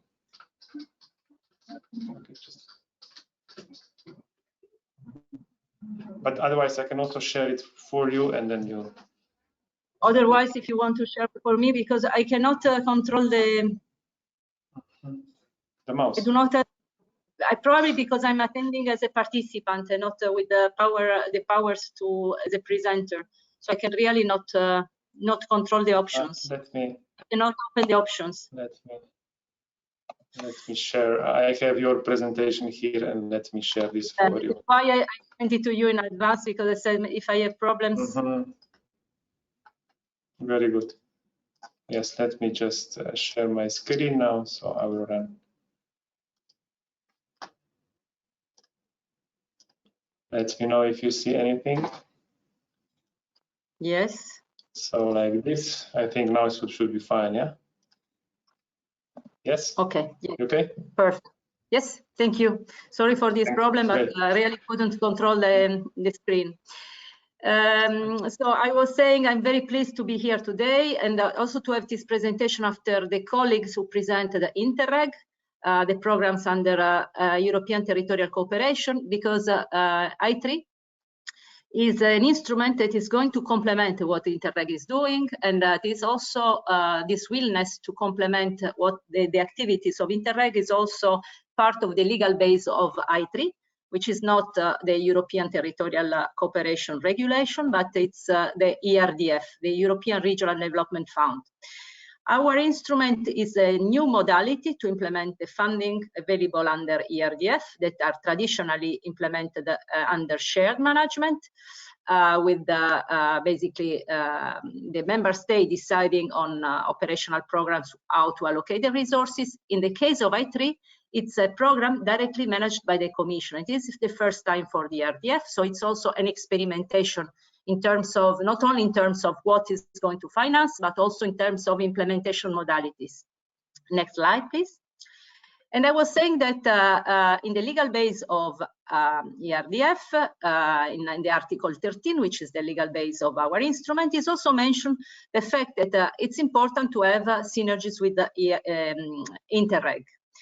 What does it mean? It means that we will have to, maybe the I3 project should build on the results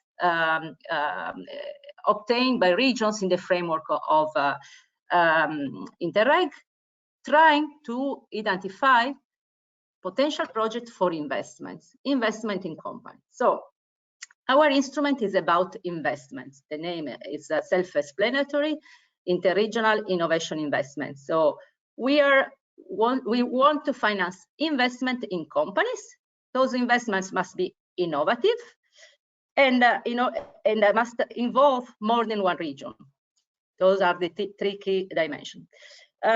When we talk about innovative investments, what we want to finance basically is investment in innovation that can help companies to commercialize and scaling up innovation solution. Innovation solutions that can help to be the European value chains to become more competitive and resilient. This instrument is targeting quadruple helix ecosystems, meaning mobilizing researchers, business, civil societies, and public administration, what we call quadruple helix. And as I was saying, we have a budget of 570 million under ERDF, and it is directly managed by the Commission via an executive agency, which is AISMEA, the agency I'm working for. Next slide, please. The general policy objective of the program, as I was mentioning, is strengthening innovation. But innovation is a tool also to reach cohesion objectives and to reinforce the resilience of regions. In fact, the program wants to reinforce EU value chains, want to support innovative projects, including demonstration, commercialization, and scaling up of innovation in order to achieve the cohesion goals. We build on smart specialization priorities, and we want to connect what emerged bottom up from smart specialization with the top down priorities of the EU. And I have to say that this approach is working, because also in the stakeholder consultation that we organized before launching the program, and also with the consultation of the expert group, the strategic priorities of the EU were reflected by the input provided by the stakeholders identifying the priorities for the program. Next slide, please. So you probably know this slide with you know that in the last 5 years, DG Regio, together with other DGs, GROW, RTD, Agri, and in the latest year also with DG Mare, developed this thematic smart specialization platform approach, where the regions had the possibility to register smart specialization partnerships. And EUSAIR was also involved in one of those partnerships. So you probably know the methodology which was developed by the JRC to explain how regions joining forces under the platform and in the partnerships, these three partnerships could go through this five-step methodology, basically learning and connecting, learning from each other about the different smart specialization priorities, connecting the ecosystems, and try to identify the focus for potential investments. So what you see in purple should happen in the framework of thematic smart specialization platforms, and could be supported eventually by Interreg. In I3, we are financing what emerged from those platforms and from those partnerships when the partnership have identified concrete fields for investments and have identified companies. Here we can intervene with the I3, Interregional Innovation Investment, to support the demonstration activities in the framework of the innovation process, the commercialization and scaling up of those innovation projects. Next slide, please. So our program focuses on two main strengths, the strengths that are open so far. The program is a little bit more elaborated with two further strengths in addition to those two ones, but today we will focus only on the explanation of the first two strengths, for which we have a call open that closes in October 2022. So the first strand is focusing on acceleration of the market uptake and the scaling up of innovation solutions in shared smart specialization priority areas. We want to support partnerships, developing, connecting, and making complementary use of testing and demonstration facilities. But in general, any activity that is instrumental to bring innovation to the market and to help companies to innovate in areas that are strategic for smart specialization. And we want to finance concrete portfolio of investments. So basically, different companies belonging to different regions, identifying concrete investments in different segments of a pre-identified value chain. Similar approach is also found. You can also find a similar approach for the Strength 2A, but with the difference that the Strength 2A is focusing on less developed regions that must be the target, the main beneficiary of the program, because we will focus on the development of EU value chains in less developed regions. And again, here we have a cohesion dimension with capacity building, a little bit of capacity building, but also this investment dimension where we want those value chain investments in less developed regions to be connected with the value chains of the leading regions in Europe. Next slide. Next slide, please. Yes. Here you see the 4 strengths I was mentioning. And the budget allocated. So for 2022, we have more or less the same budget amount, a little bit less for the Strength 2A, 36.7 million for the Strength 1 and 32.9 million for the Strength 2A. And here you can see the different sides of the project. Indicative project size is between 4 and 10 million for a Strength 1 and 2-3 million for the Strength 2A. Of course, if it is well justified, given that it is an indicative project size, you can also ask for higher amounts in the framework of the 2A. It is possible. You also see other 2 strengths. One is the 2B, basically capacity building for less developed region, which has an overall budget of 28.5 million. And we will open a call in December. Here it's more a capacity building for ecosystems in less developed regions. And the Strength 3 is about technical assistance and experimentation that will be implemented by DG Regio in the framework of the communities of practice that is also providing the support to thematic smart specialization platforms and partnerships. Next slide. Next slide, please. Here you see the main priorities identified following the stakeholder consultation. We have 3 main priorities: green transition, digital transition, and smart manufacturing. For the 2 strengths, the same topics. We have a biannual work program. The first year was last year, 2021, and this year is the second year of the first work program. In 2023, we will have another work program for other 2 years.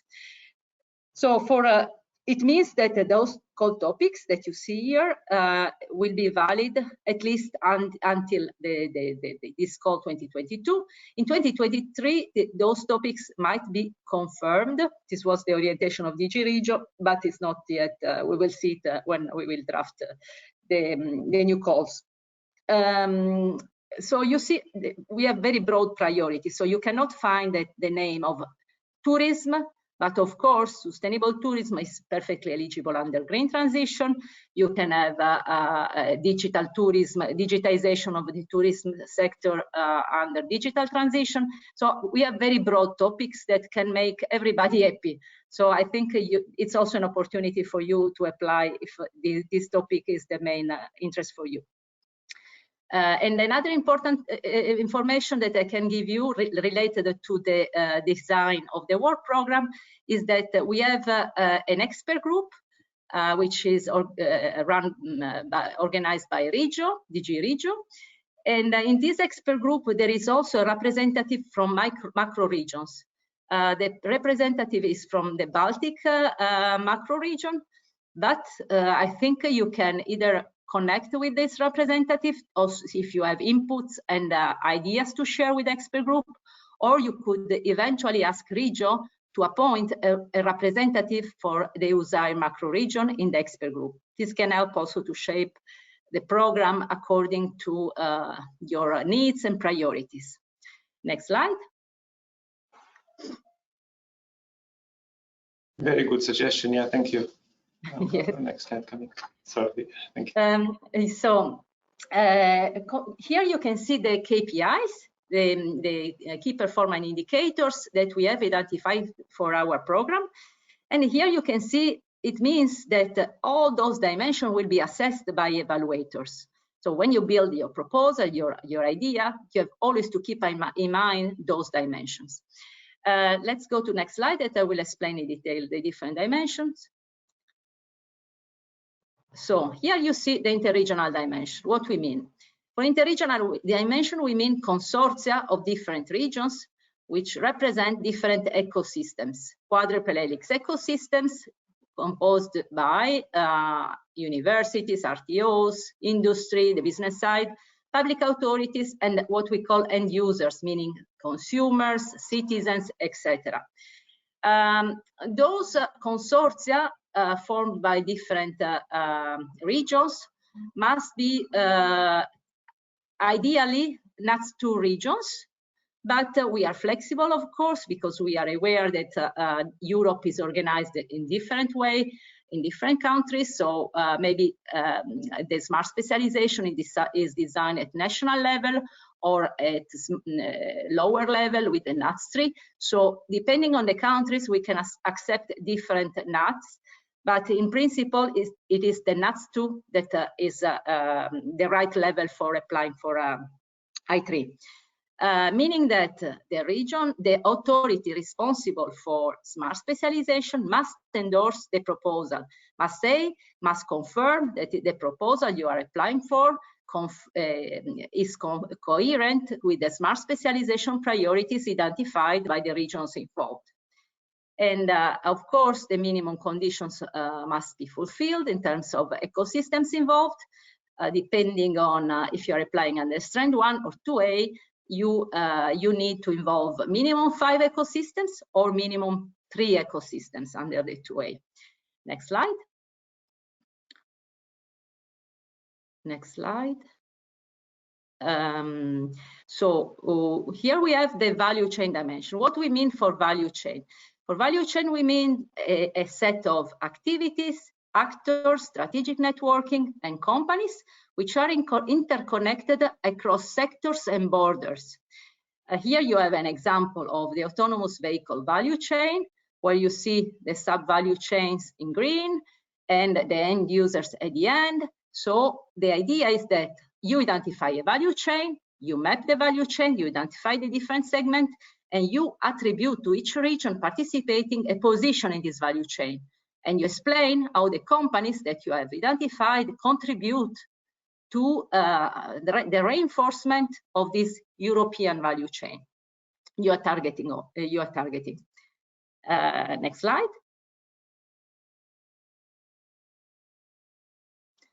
Here you see what we mean for innovation dimension. We refer to the Oslo manual definition. So basically, new or improved products, processes, and services or technologies, but also business models which are made available to the market, to the government, and to the society. This is the definition. So meaning all type of innovation in very broad sense: product innovation, process innovation, marketing, organizational innovation. This means again that the tourism sector is perfectly eligible for this for our cause.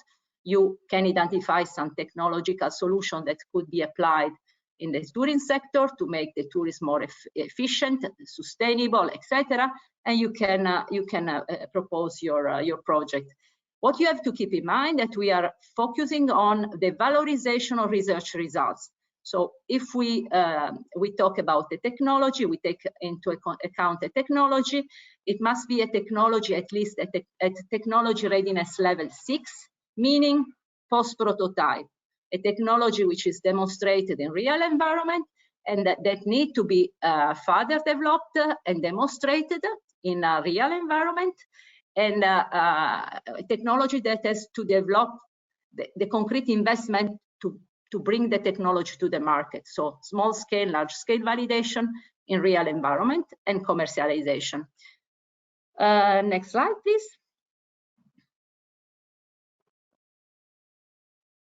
Here you see the investment dimension. What we mean for investment dimension, we mean tangible and intangible investments, which are justified by a market analysis or a business and investment plan, where you identify a time to market or a technology readiness level of departure. And you define also the public-private component of this investment. If you have many companies, if there is a public intervention, where the money comes from. So it's a little bit also explaining the funding mix that you will use for the investment. Ideally, it should have a multi-level architecture with investments that are financed at national, regional, and European level, meaning the European component should be the money mobilized by I3, but you could also explain in your proposal that you will find other source of funding, maybe private money mobilized at the regional level, additional resources that might be available at national level. This can add value when you present your proposal for the evaluation. And this investment must have a portfolio balance, meaning a balance between across geographical regions, meaning a balance between more developed regions and less developed regions. And of course, you will have to demonstrate that this investment has a territorial impact. So you should identify some indicators to show that investment is really contributing to the prosperity of the regions involved. With portfolio approach, we mean the identification within a specific thematic or technological area of cooperation, a number of investment-ready sub-projects that address one or several challenges or bottlenecks faced by the consortium. This is the concept of a portfolio approach that you will see also in other slides further on. Next slide. Yes, coming just with a timely, so it's not too long. Thank you. And finally, we have this IPR dimension and gender dimension, which are other dimensions. When you are talking about innovation projects, you will also have to take into account the valorization and the protection of IPR and the gender dimension in terms of project implementation or valorization of innovation, which are developed by women. Next slide. It's important to say, to remind that the final beneficiary of our program are companies, in the sense that at least 70% of the budget of the grant must go to companies, meaning mainly SMEs, but large companies are not excluded if the value chain of large companies is connected to the value chains of SMEs. The intermediaries have also an important role to play because they are facilitator of the ecosystem, facilitators of helping companies to find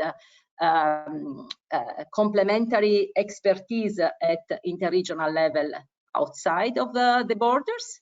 So let's say that the I3 project are projects focusing on companies, but facilitated by regional innovation ecosystems actors. Next slide.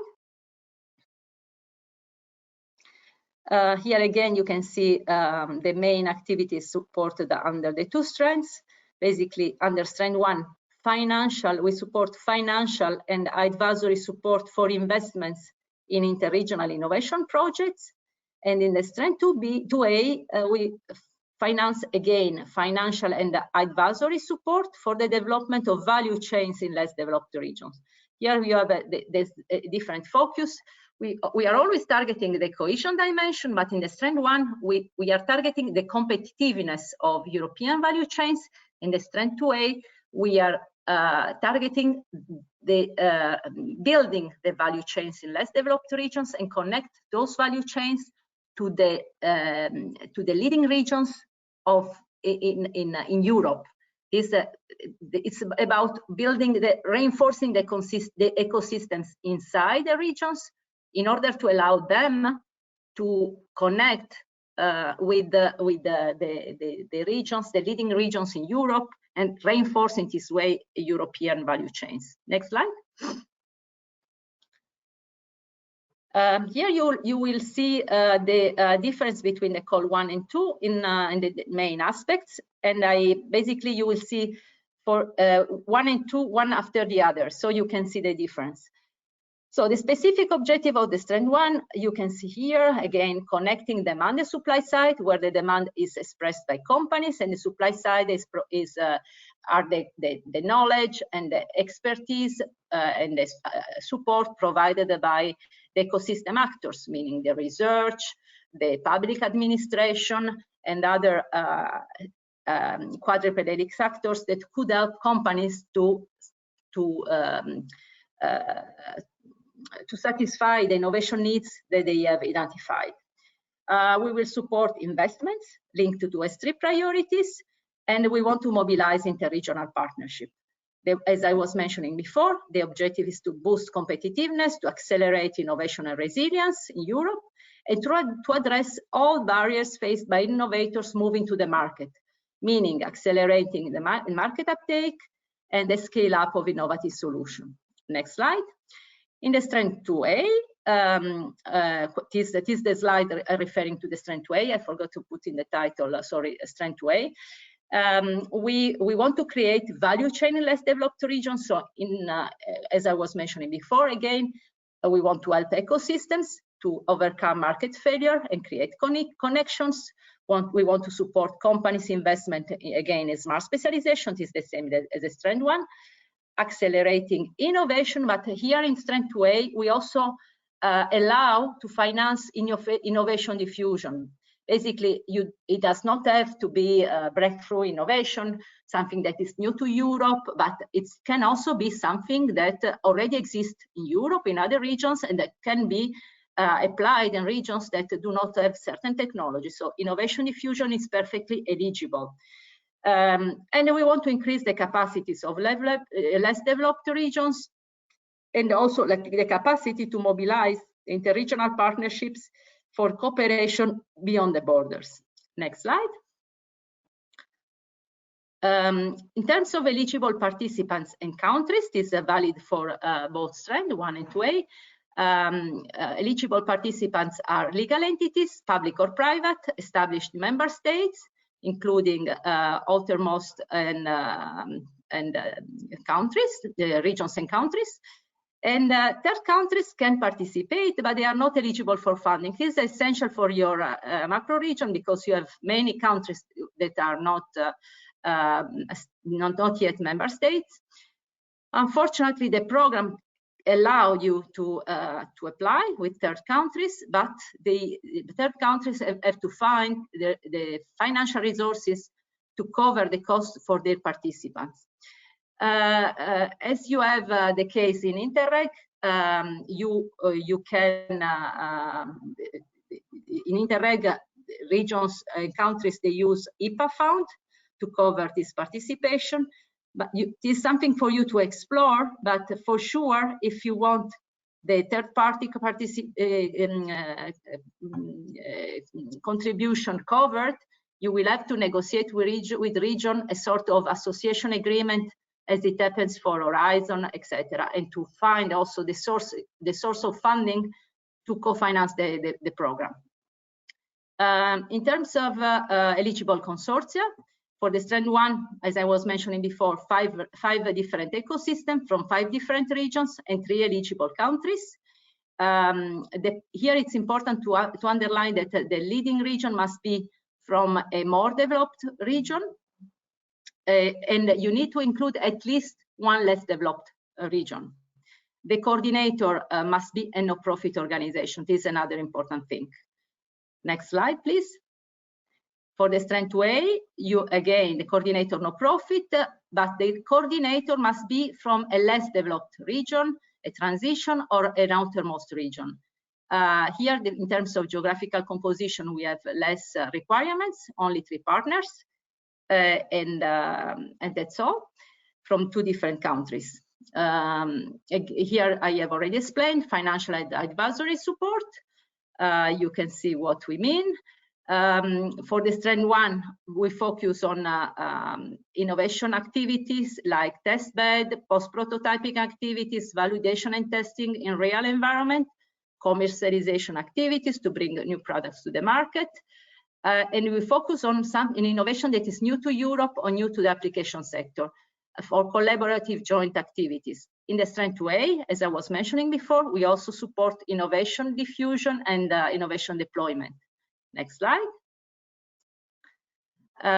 Example of eligible activities. I will not be reading all this, but you can read it later, just also to have inspirations for possible projects, and also to have clear in mind the concept of innovation infrastructure, test bed, etc.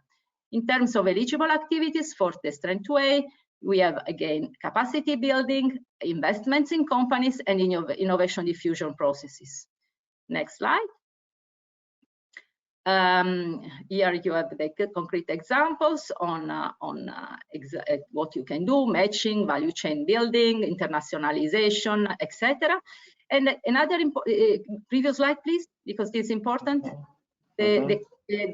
So basically, you can implement the I3 via direct funding, meaning that you allocate in the budget a certain share of the budget directly to companies which are part of the consortium, or you can split the portfolio with a component dedicated to concrete investment in companies and a component which is redistributed by the coordinator to companies that are identified during the project, meaning with cascading funding. But you have to keep in mind that maximum 30% of the grant can be allocated to cascading funding, and the total amount of funding that is going to company must be 70%. It means that a cascading funding can be used only to complement the value chain of the main investors already identified in the proposal.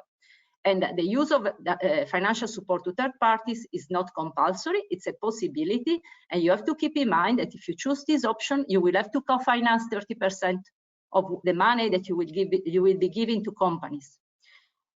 Here you can see the main differences between 1 and 2A in terms of objective, eligible activities, consortium composition, budget, and indicative project size. And here again, they call identifiers. And the other slide, they call identifiers. The reminder of the deadline is 18th of October. And you have to keep in mind that you need to choose one topic, only one topic. So if your proposal has some digital aspects and some environmental aspects, you will have to focus on only one topic, because otherwise you cannot apply with the same project under the 2 topics. Next slide. Here you can have some useful links if you want to learn more about the program. And that's all. Next slide, you have the functional mailbox where you can send your questions in case you want clarification about the code. And I'm open to answer your questions. Thank you very much. If any questions, we would suggest that, let's say, put on the chat so I can. Yes, put on the chat. We can also perhaps go back with them. Are there any questions? Let us have a look. Otherwise, we can then, in between, already prepare for the next presentation. Any questions from participants? Sorry, we were a little bit longer, but very useful information. And you can put in the chat. I can answer also in writing if you want to go on with the other presentation. Thank you. Thank you very much. Shall we now continue with Mr. Borastienko, our colleague, about the presentation of the good practices within S3, S4 policies in Slovenia. Also joining with Ms. Alma Liber. It's a very practical example that we present together. So please, Ms. Alma, I can share your presentation, or you can also go as you guys prefer. Thank you. Please go ahead. Thank you. Yeah. Hello to everyone. Okay.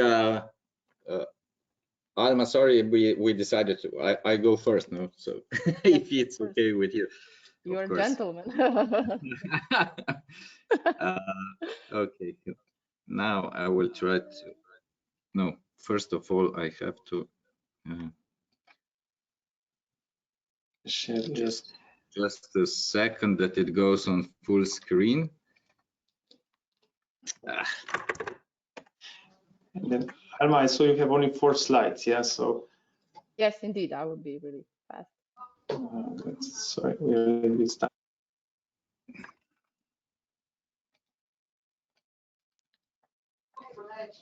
We can, okay. Yes. Just the full screen, yes. Very good, thank you. Okay. Yes. Hello to everyone. It's always challenging to be after such extensive and really substantial presentation. I will try to be brief. So now it's already what we should already finish 15 minutes later. So our presentation. So I will go very fast. Just to have a few words on our smart specialization and about the connection with the sustainable tourism and how we support it through the smart specialization and what are the potentials also for the future. Okay, here you see how it was evaluated, our smart specialization, and about 4 main pillars around it. I will not lose too much time on this. So, this is the sorry, Boris, can you just please turn off the chat? I think you have there. Turned off the chat. Yes. I think, yeah. Right, too. Why? I cannot do it. Why doesn't go there, the mouse? Well, okay, we can just. Sorry. Yeah, I see that you see also the chat. I mean, just up on the right, there is this cross. Yeah, I know, but the mouse doesn't go. Move.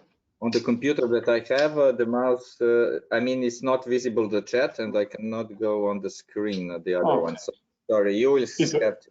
It's okay. Yeah, thank you. It's okay. It will not. I believe it will not damage too much the presentation. Okay, so about our already in the past we call it instead of S3 we call it S4, our smart specialization strategy. Mainly, okay, let's say because we are Slovenian, so Slovenian smart specialization strategy, but there are also other reasons. I will not go in that. So existing S4 is it was. Here you see all the priority pillars with 9 priority domains, and you can see that already in the past sustainable tourism was one of our main let's say priority domains. Here we come already for the future till let's say till 2027, how it will look. We call it S5 now. Why S5? Because we want to be all the time ahead of also the EU, or ambition, or whatever you may see. But the main reason is also because we much heavier included the sustainable part or the green part within our smart specialization strategy. As you can see, the main here is the S5 logic, and the main objective is the green transition. We say that if we will not achieve the green transition, then we will all die, and this is really important. If we'll act in green manner, then we have a chance to survive, otherwise not. For this we see in the circle, you see then what we need appropriate knowledge and skills of the people and to achieve that, and we will achieve it through the next circle, which is the key enabling technologies, which are horizontal for all the 9 or 10 now priority domains. And at the top you see that sustainable tourism is in our case again one of the priority domains. From S4 to S5, main characteristic, what we were really proud of is and happy to see that it was the stability of the main structure. The main structure practically remained the same. with some upgrading, but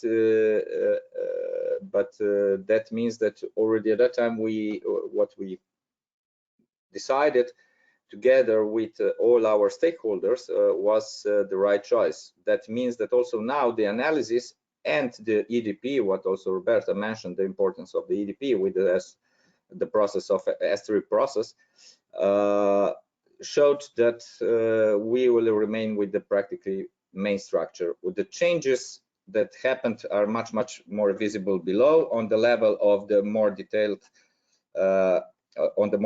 level. That means on the focus areas and technologies, and especially on the product groups or lines, and the much more visible role of horizontal network or key enabling technologies, which is significantly strengthened.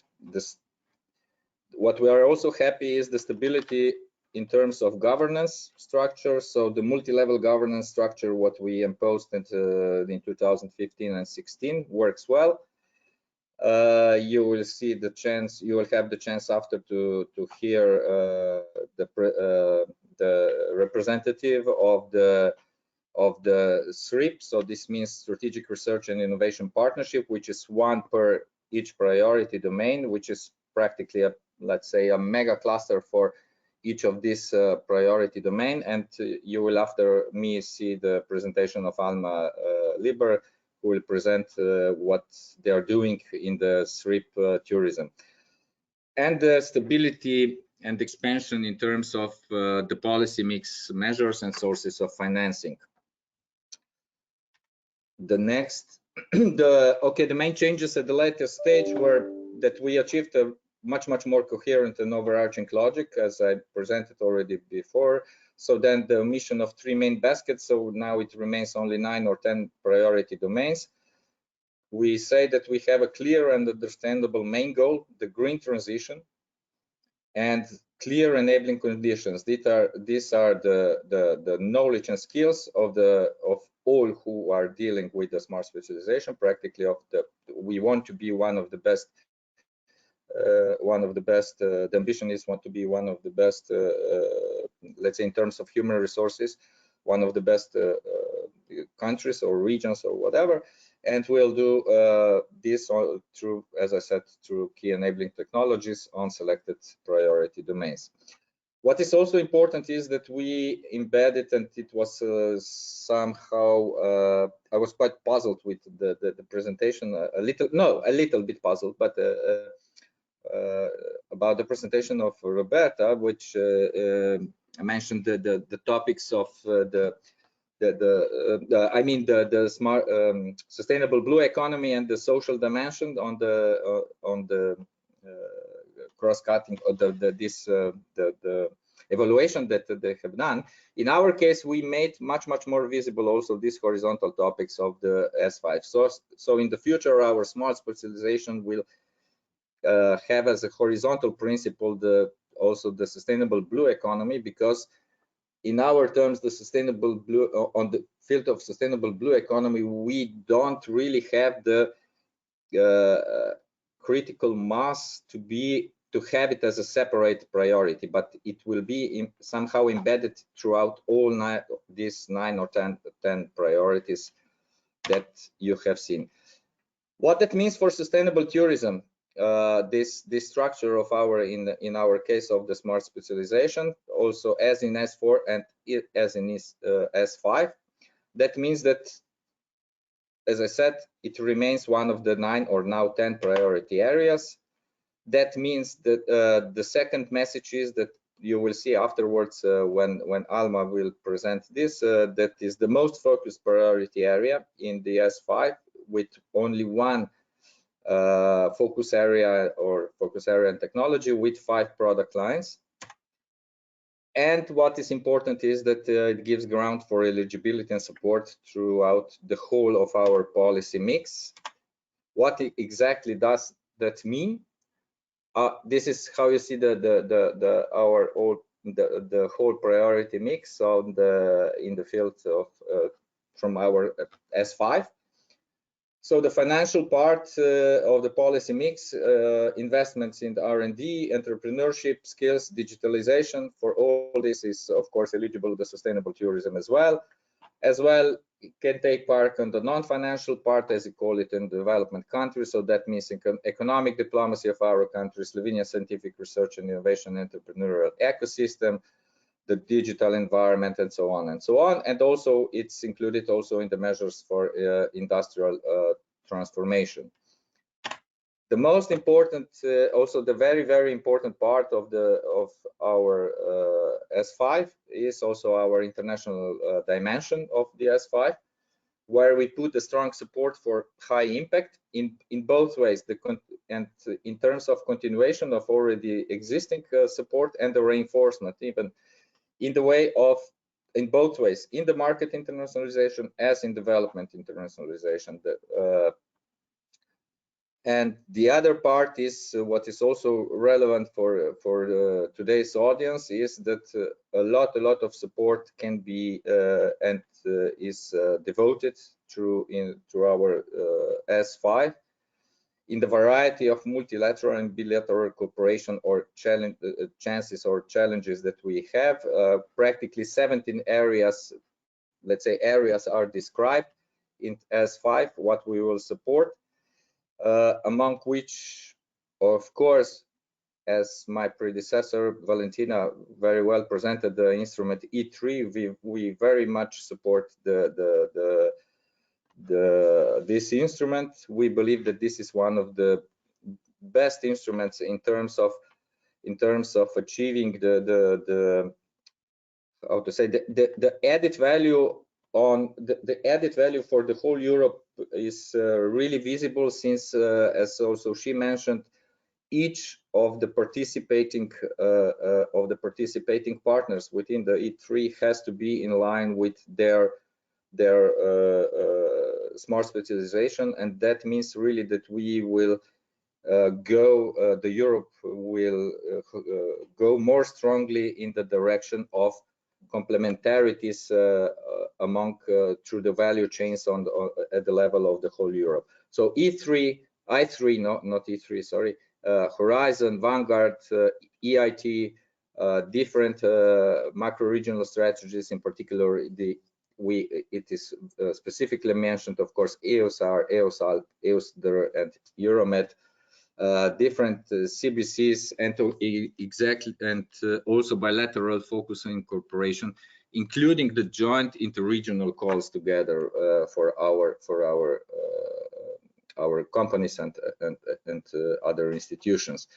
And for all this, of course, tourism is among them. It can be supported, and that's it from my side. I was quite brief, hope so, and thank you for your attention. Here you can see you will have our website and our addresses, email addresses, if anyone wants to write us. And of course, I am open to all your questions. And Alma, the floor is all yours. Thank you. Thank you, Gorazd. Let me start. Thank you.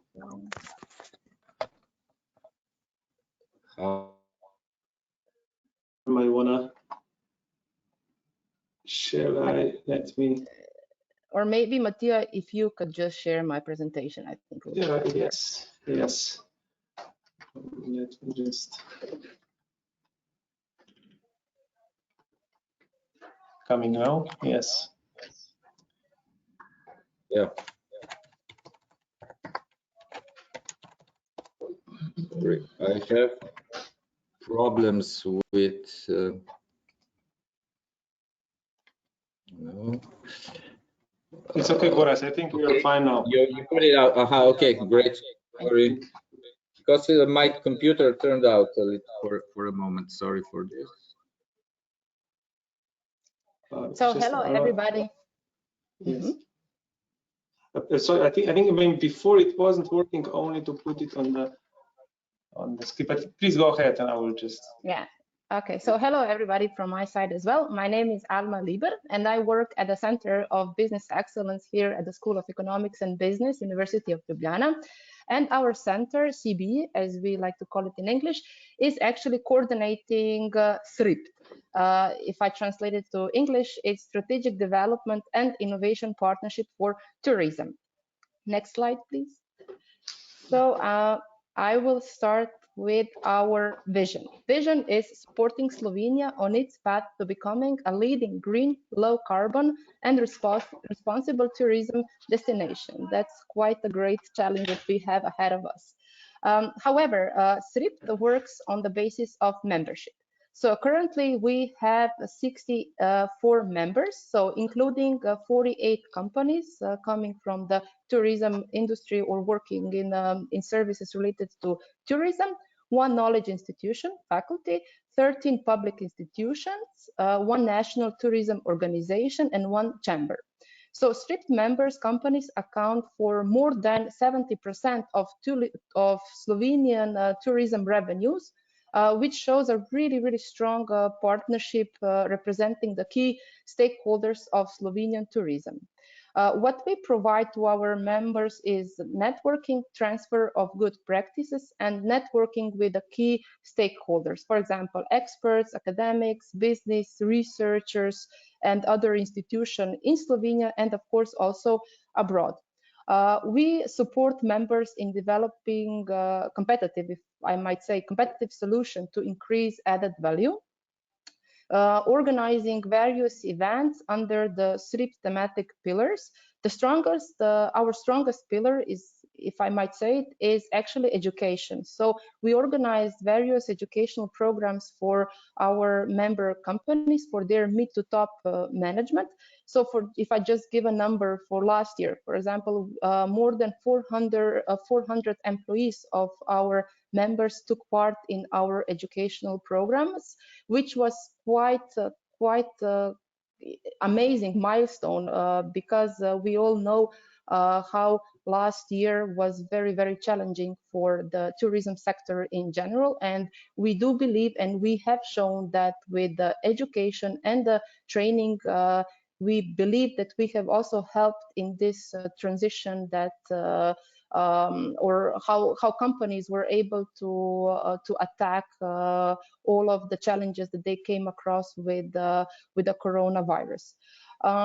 We also provide our member companies with comprehensive support in setting up R&D department, which is quite unique because, as you also know, for the companies working in tourism sector, having an R&D department is actually something that it's not quite common. So this was also one of our greatest milestones, if I can say, that we have helped a few companies in Slovenia in setting up their R&D departments.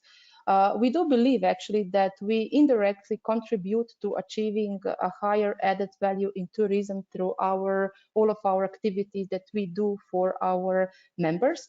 The added value of SRIPT for the country is basically direct, rapid transfer of information and the needs of the tourism economy. Maybe next slide if you can switch to. So as actually Goraz mentioned earlier, he called this product lines. I have here written focus fields. So these are the product lines, if I might say, in which we are really trying to support our members. So meaning that within these fields, we are trying to set up a pilot project. So, and within this pilot project with the SRIPT, we are also enabling a co-funding of 50% for the project to be set up. So, for example, if I just may give an example. So here we have Slovenian spa. So, for example, currently what we are doing is that within this field, we have set up a consortium of our members.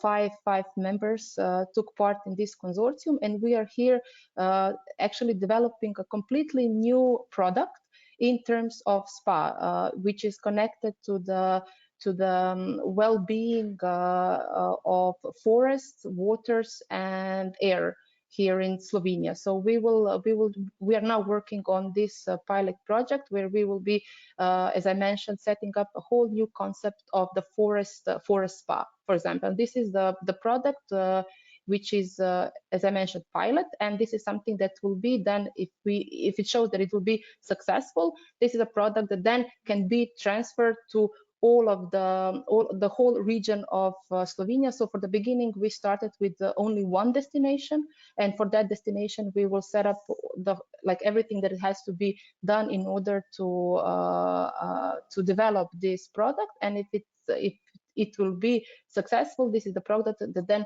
can be transferred through other destinations here in Slovenia.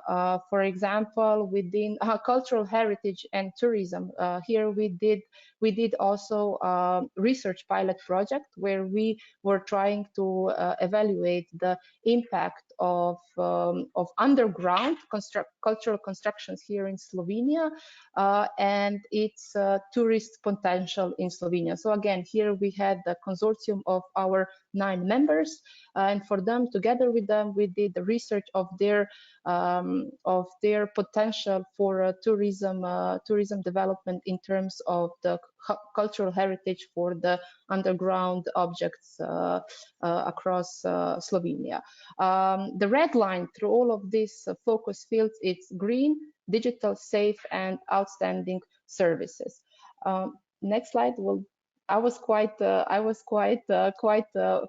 but as I see our added value for this event, especially, is that we will be more than happy to be your entry point or contact information in the case that you are looking for partners here in Slovenia for different kind of projects, Interreg or you name it. So here, as I said, I'm also in a way representing School of Economics, and as well what we also did in the past, that we were really successful in connecting our members with the institutions, with the partners from abroad in order for them to apply for some joint projects. So I will be more than happy to provide you with the information if you will need any assistance in this field. So this will be it from my side. You have my contact information below, and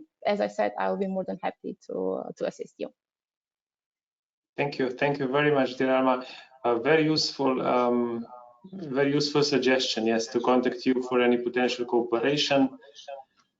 Also, what we heard is a very nice example of organization in our country, so perhaps even useful for some other countries to implement. Yeah, I think we are so far that we are quite unique, actually. If I'm not mistaken, maybe Goras can correct me, but I think that we were actually one of the first countries or of one of the few countries in the Europe which also give tourism as a focus priority within the smart specialization, and so far it turned out to be the really smart decision.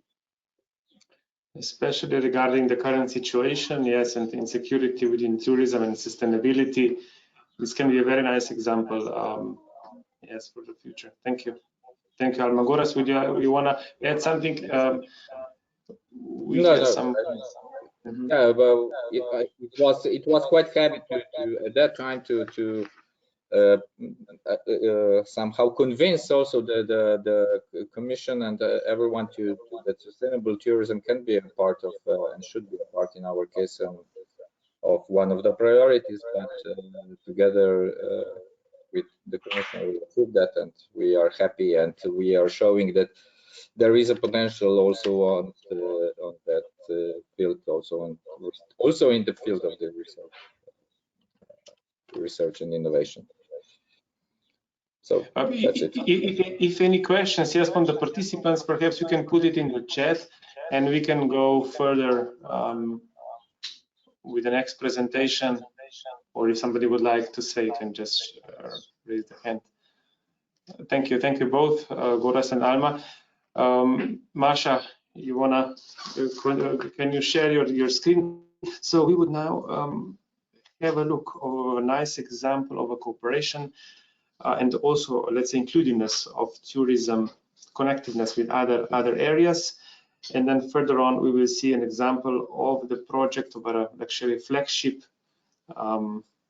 interested and also for the sources of a different financing options, also developing within the sustainability. But about this more later on. So please, Masha. Hello, also in the name of the Walk of Peace Foundation. We are from Socha Valley, west part of Slovenia, but we do European story. And you can see presentation, yes? Just yes. Now I cannot go on. Okay, so as you all know, for good project and also everything else in your life, you need authentic transnational idea. And our idea was born 40, 50 years ago, how to connect First World War heritage and front lines all over the Europe.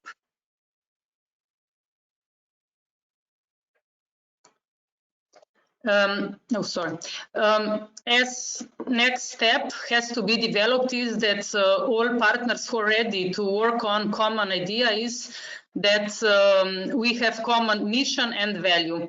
Our value is peace, as was also everyday wish of soldiers fighting all over the Europe more than 100 years ago, and mutual respect and cooperation, as is seen on another photo where all soldiers, no matter of religions, were at least buried together.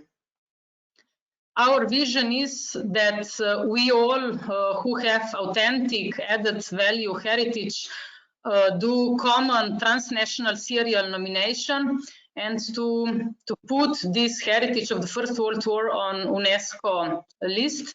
Some of us are already on UNESCO tentative list, and also to prepare a cultural route for the Council of Europe, both with the purposes that this heritage can be or is already an opportunity of sustainable development of places which were once damaged because of the First World War.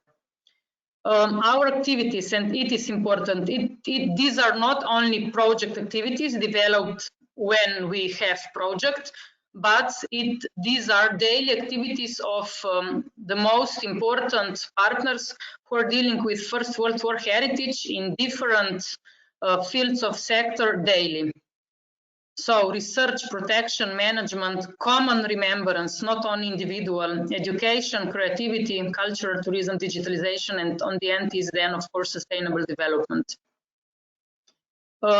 As already mentioned a little bit, this idea was spread first in different territories in Italy, Austria, and Slovenia under their own brands, names. But in last few years, we all, together with our other partners from different parts of Europe, decided to have transnational, common, universal European brand named as Walk of Peace. And the best example is cross-border territory between Slovenia and Italy. We just finished with a strategic project on this program, Interreg Italy-Slovenia, and the most important result is 500 kilometers long trail, and with all other tourism services, and all this territory is also European Cultural Capital for 2025. And through different projects in the future, we want to spread this cross-border idea to other cross-border territories like Poland, Slovakia, or France, Belgium, or Italy, Austria, and to unite all these cross-border territories, once divided by the First World War, to a unique European story. So how this idea was developed and how we combine all different Interreg projects, but also others. So here is a short presentation, and I have to mention network on Interreg Danube. There were partners from 10 countries. It was a project on the priority environment and culture responsible Danube region. But through this project, we did activities about the research, about education, about the events, management, small-scale investments on the First World War heritage, and also plenty transnational activities and deliverables. All these activities were done with the focus that also local people who live in these places also after the project ends will be aware of this heritage and will be proud of it, and even maybe can work on for their own daily or job life.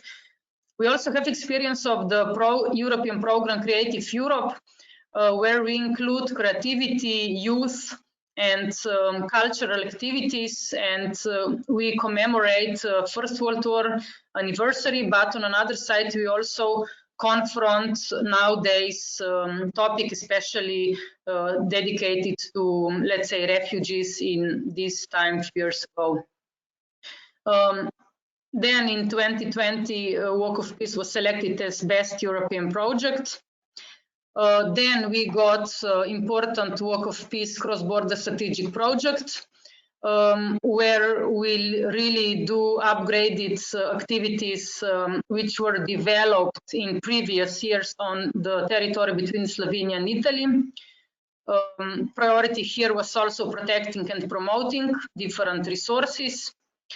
In last years, especially some Slovenian and Italian organizations also have some small projects on the leader European programs. And this is also our opportunity for the future to develop transnational leader projects. And just in that winter, we applied new project on Interreg Central Europe, where we really connect different organizations, institutions from Ukraine till Belgium as project partners or associated strategic partners. And priority here is how to improve governance.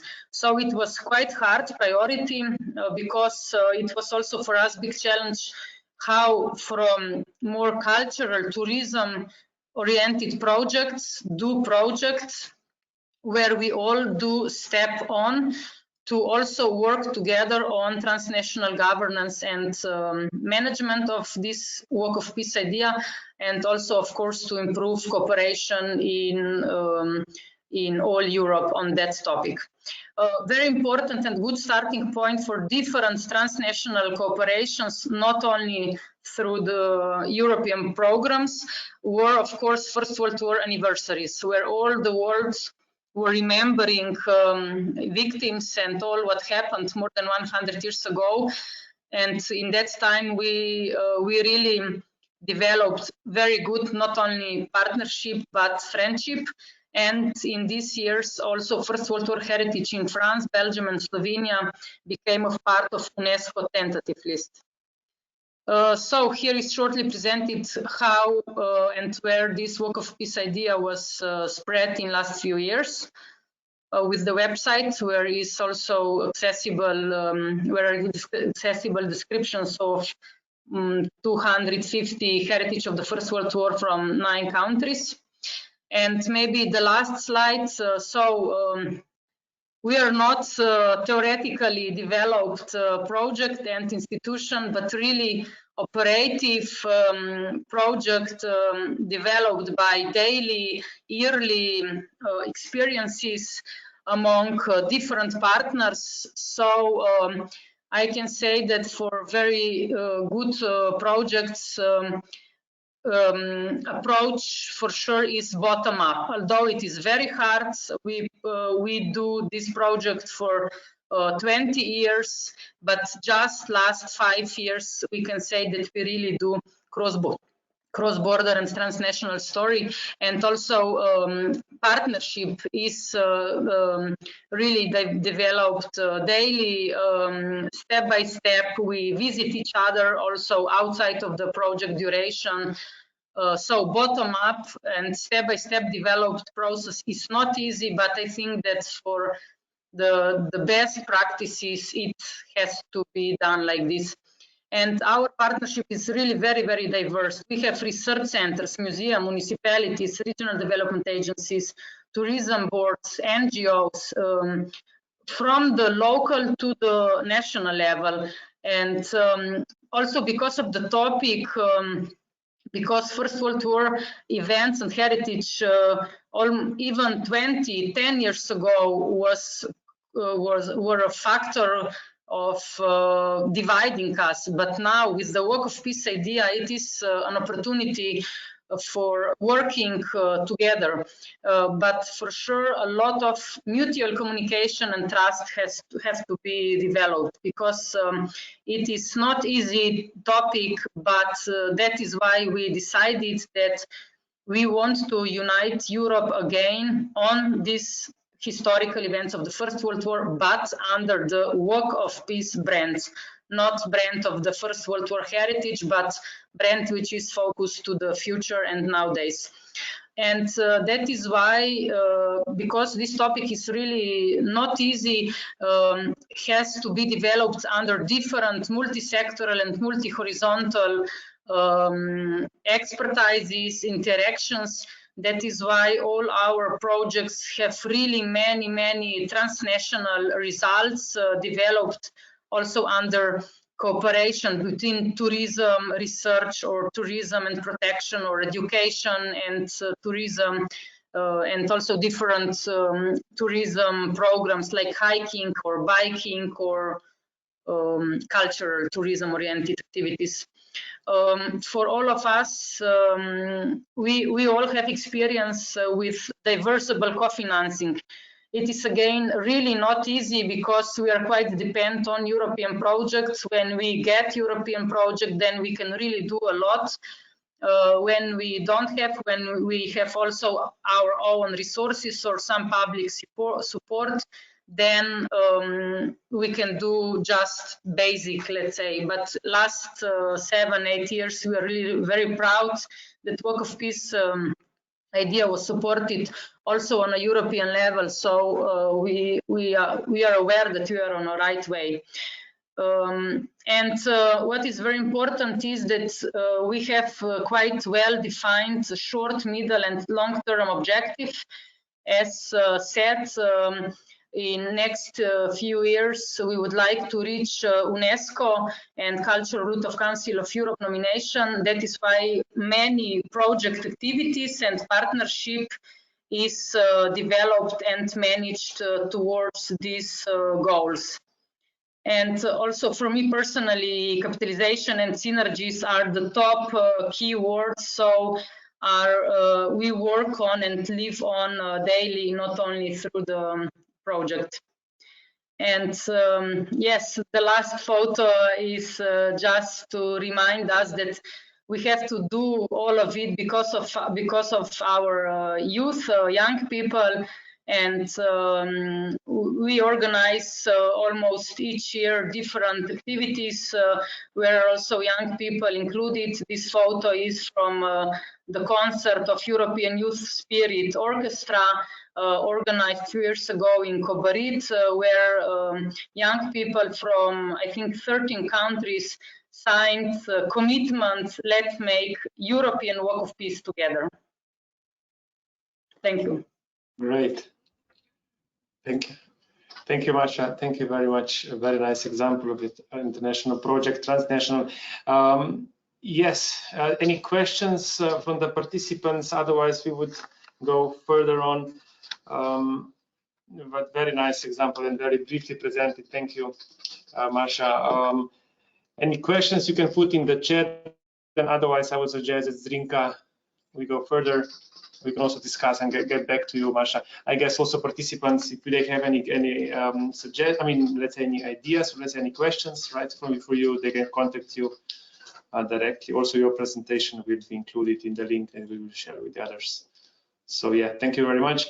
Zrinka, can you go on? Yes, with sharing. Hello to everybody.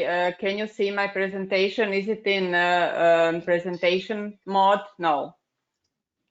No, correct. No. Can you then please do that instead of me?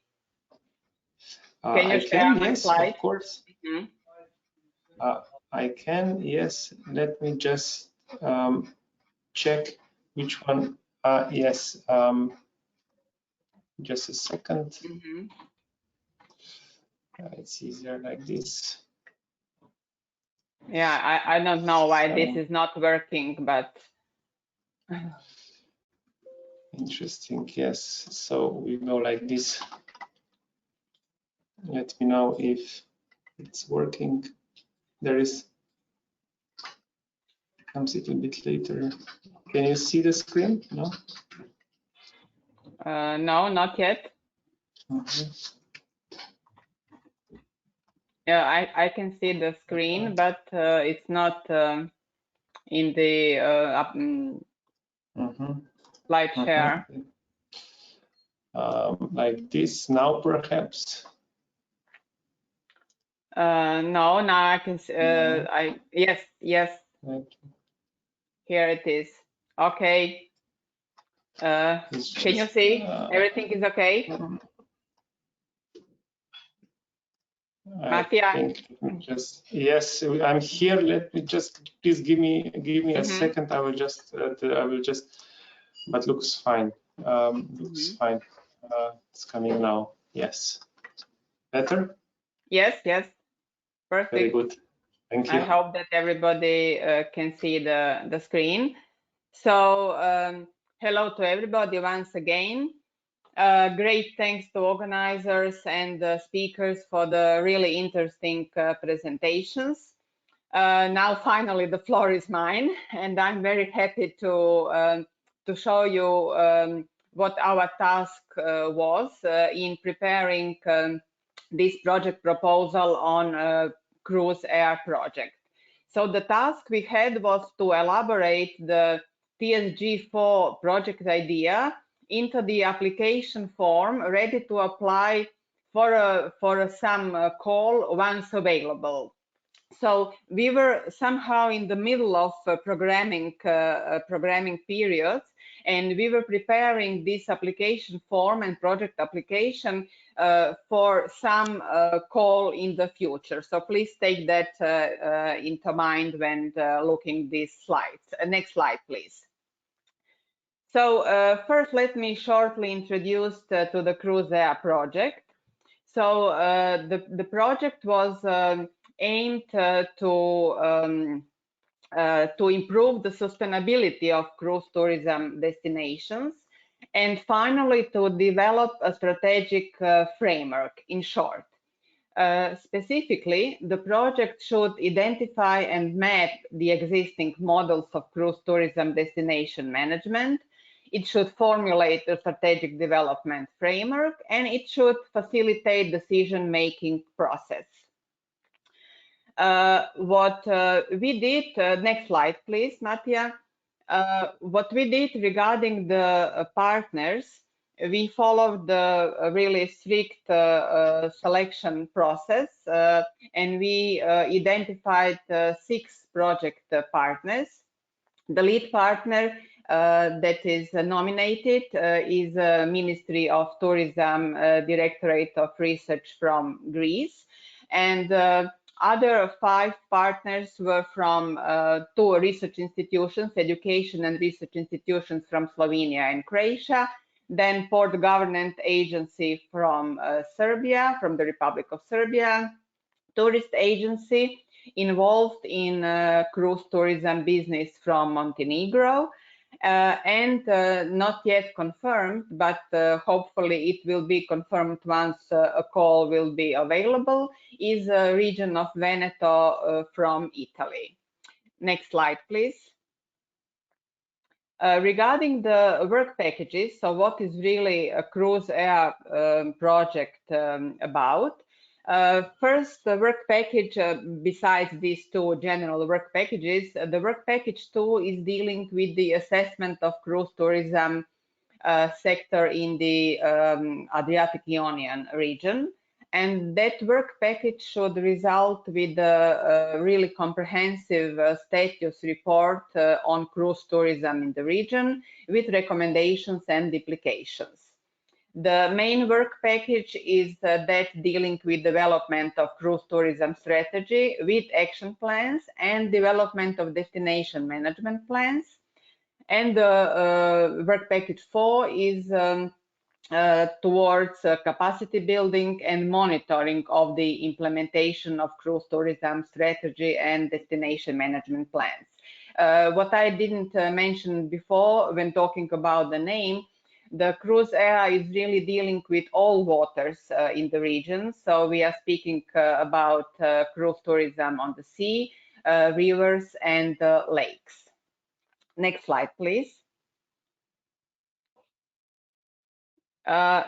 What we the approach we have adopted was based on several let's say pillars or topics from sustainability and balance between economic, social, cultural, and environmental sustainability.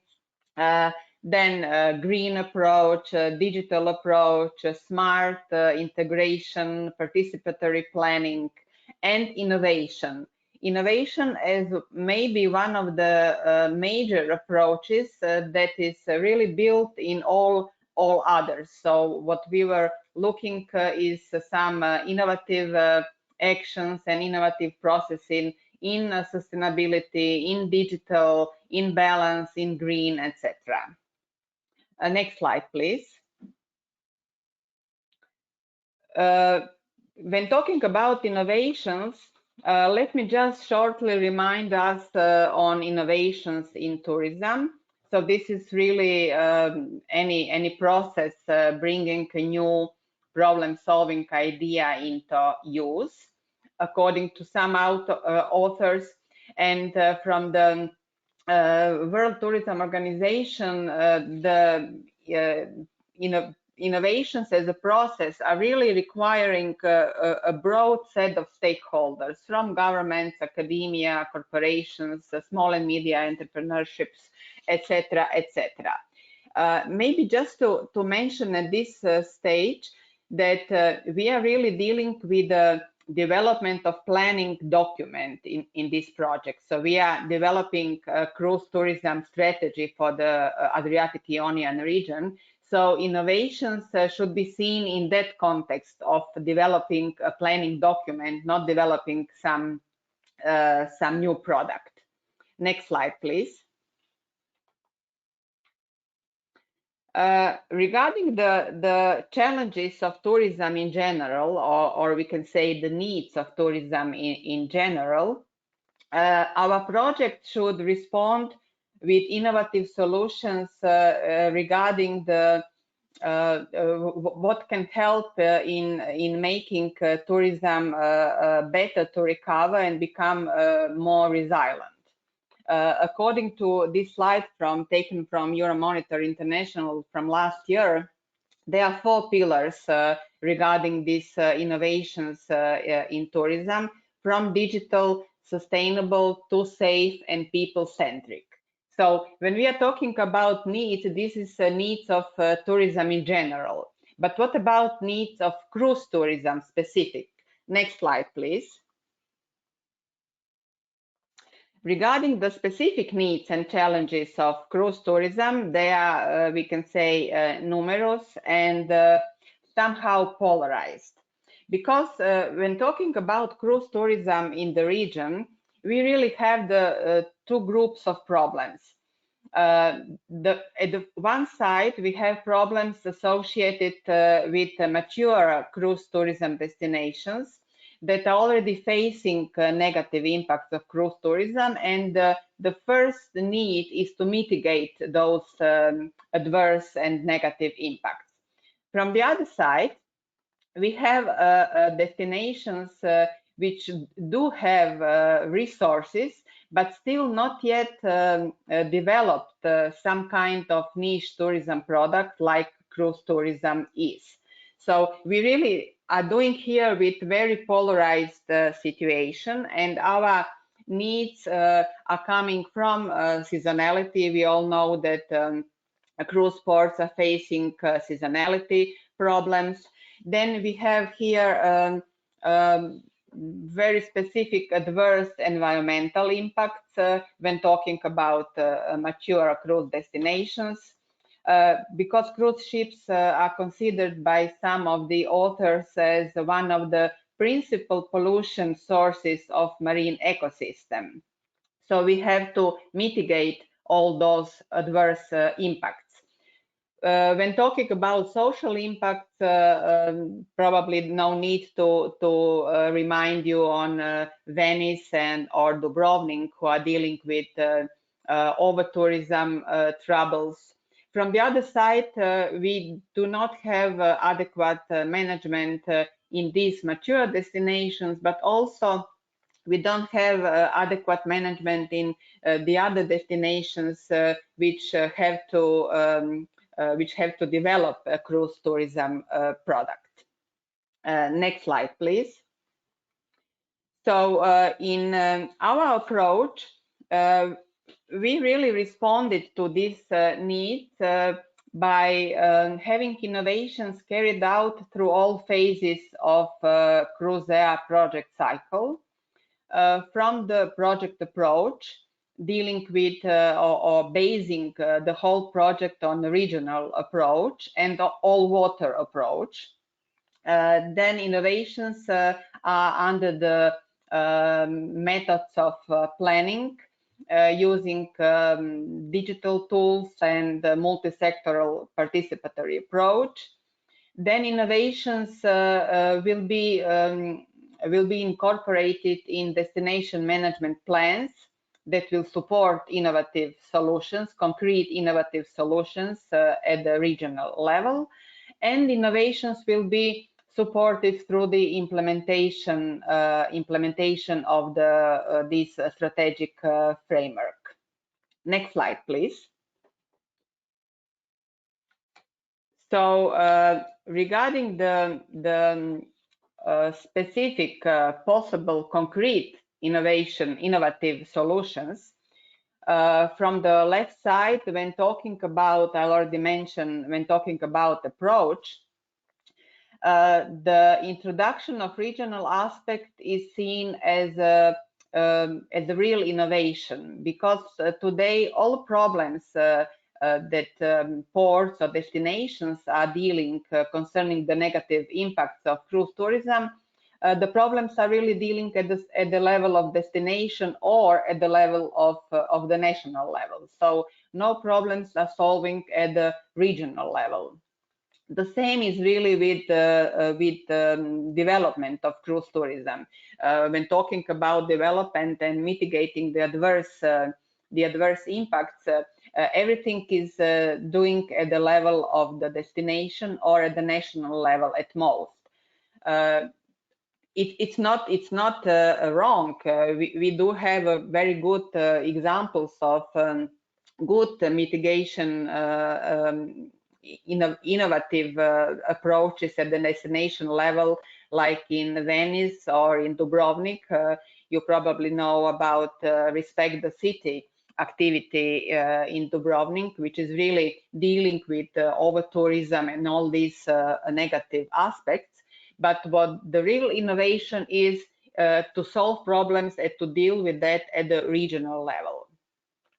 Then regarding the no, I'm still on this slide. Regarding the product development, okay. Regarding the product development, at the right down side, we can see the possible innovations in connecting and integrating all waters in the Adriatic-Ionian region. So when we are talking about integrated waters, we can imagine some innovative itineraries that will join sea and water cruise. When talking about product development, we can also have innovation in branding.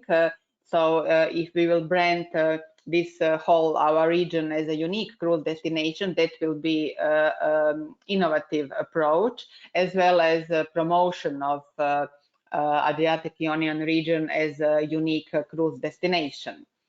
A lot of concrete innovative actions can be seen in on the right side, the right upper side, dealing with monitoring impacts and monitoring implementation of cruise tourism strategy and cruise tourism impacts. we can introduce cruise tourism specific indicators.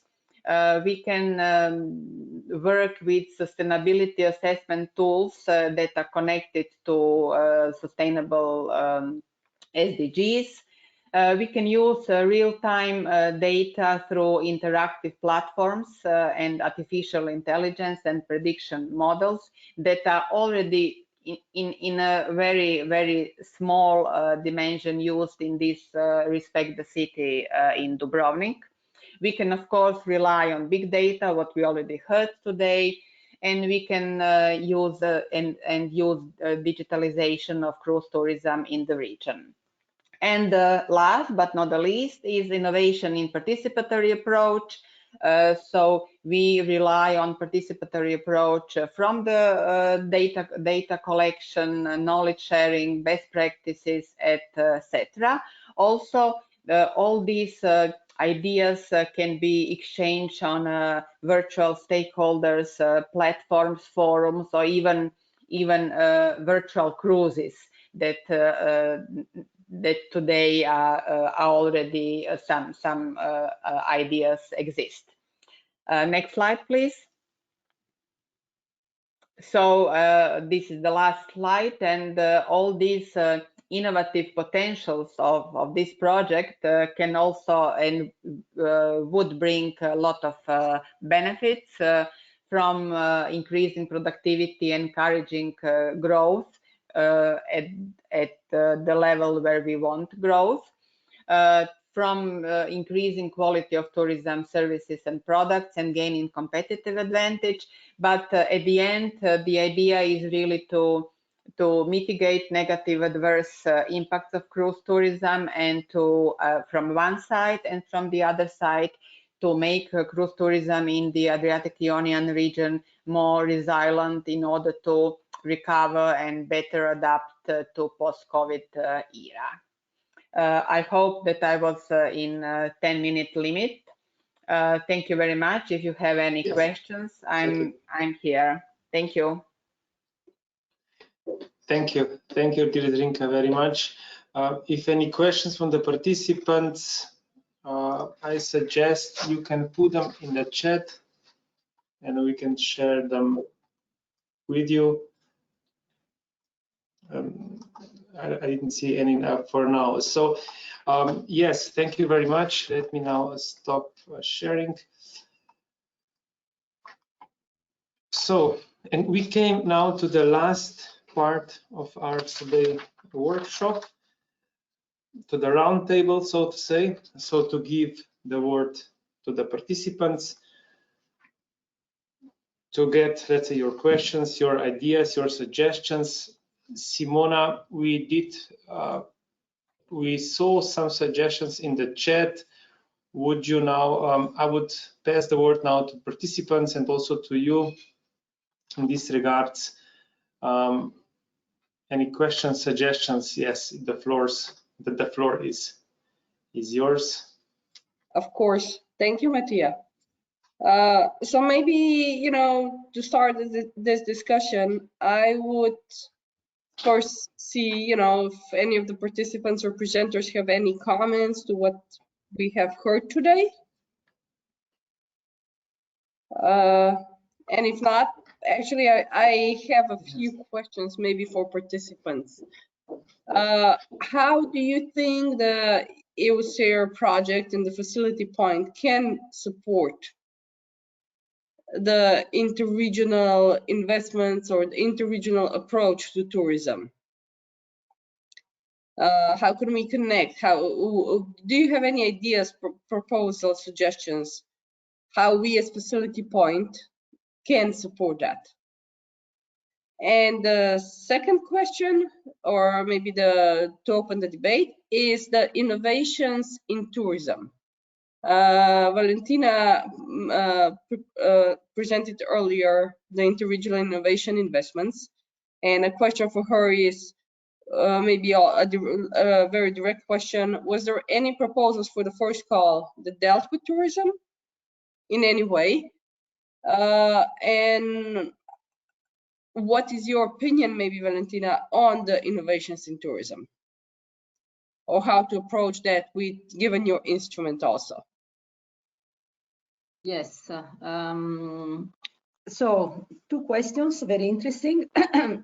So first question, what you can do to facilitate the emergence of projects related to interregional innovation investment, for example.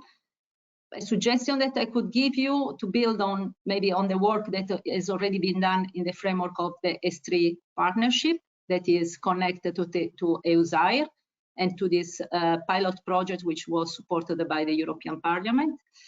And maybe organize something like matchmaking events with companies, because the idea is you have to discuss with companies from the tourism sector, asking them what you would need in order to become to make the tourism sector more competitive in your area, in your specific area where you are working. And so this is the first question. And based on the inputs that you receive from the companies, bottom up, you can build your i3 project. And the ecosystem should facilitate the emergence of those investments coming from companies. This is all about that. So I would really focus on the discussion with companies. And of course, the service point could facilitate this organizational matchmaking, maybe building on tools and instruments that are available in all territories. For example, Enterprise Europe Network, because Enterprise Europe Network has to support matchmaking events, activities for the benefit of SMEs, etc. So this could be one concrete suggestion. Another suggestion is about what I think about innovation in tourism. Innovation in tourism is very important. Is a service-based sector, so you could focus on innovation in services, for example, organizational innovation, how to use to apply a digital technology for making the tourism sector more efficient, and or if you choose the green topic. Focusing on sustainability of the tourism, how to put in place investments that could mitigate the impact of tourism, or to promote a sustainable tourism or responsible tourism, how to involve the final users, the consumers, the tourists as consumers. All those aspects you should reflect on that. And another last suggestion, maybe to get in touch with networks that are already operating at European level in those fields. And in particular, there is a network called Nextour. So I think you could also build on the work that has been done in the framework of the network and organize maybe a joint matchmaking between the European network and the macro region. So you can have different approaches at the macro regional level or a broader European level. But for sure, you need to get in touch with the companies. This is key in our instrument. Or another suggestion could be to build on the results, on concrete projects that have been financed in the framework of Interreg Europe, or also other transnational Interreg, cross-border Interreg. And based on what has been done, again, trying to valorize the results involving companies. Given that the tourism sector is a service sector, it could also be useful to see what the technology providers can offer to the sector in terms of potential applications. So presenting to the companies belonging to the tourism sectors the innovation that could be applied internally. So I think that there are many different possibilities. It's up to you to implement, but I gave you some ideas what I would do if I would be at your place. Thank you so much, Valentina. So we have some ideas on the next steps. Maybe Gorazd, if I can poke you also. How do you see innovations in tourism? What is your approach or your viewpoint? Thank you, Simona. You brought me I mean, you put me so broad question that I can now speak I don't know how long. No, I will start with what Valentina already mentioned. I also, in my presentation, I emphasized the importance of the E3 instrument, and as well, that is valid. I completely agree. Also for sustainable tourism, there are always ways that partners and applicants can certainly make a very solid and soundful proposal on as regard on this theme, I believe. And this is also why in my presentation I put some emphasis also on that aspect. That's one point. The second point is that I believe that with such an initiatives as this is and similar ones, if we get to know each other better in certain areas, then there are much greater potential for good proposals, and of course including tourism. We know that tourism is important in this area, well, as we are now speaking in the Adriatic Ionian, but also elsewhere. I would say that in the terms of getting to know each other better, I can give you one concrete example. As you know that we are very limited with our capacities in terms of human resources, so we decide all the time only to be part of, let's say, one project as our at the level of our institution. And the very positive example of getting really better it was from the previous project, which ended 2 years ago. It was called S3 perioud clusters, when we found out first these matching points and where we can complement as regions, where are our strengths, but not at the level of the priority as today was said, but at the level of lower granularity or higher granularity in this. And this is also what I believe that also Valentina in her presentation mentioned on these value chains, that we have to find where we are strong and complement on this, let's say on this chain. I don't know, this from this partner from this region is better on that side, the other is and so on. So the experience from that project was that at least at the level of in the area of alpine area, where we were all seeking on similar goals, we found out that we have much higher complementarities in terms of transformative actions that we have overlaps. And this is what I think we should build on also with in the innovation community. And this doesn't matter if it is Adriatic Ionian or it is some other. I believe that in all these regions or basins we have to come to this, to go really in depth and to see where are our potentials, where we are good, and to match each other for better projects. Thank you, Gorazd. What about the other participants and attendees to this workshop? What is your viewpoint?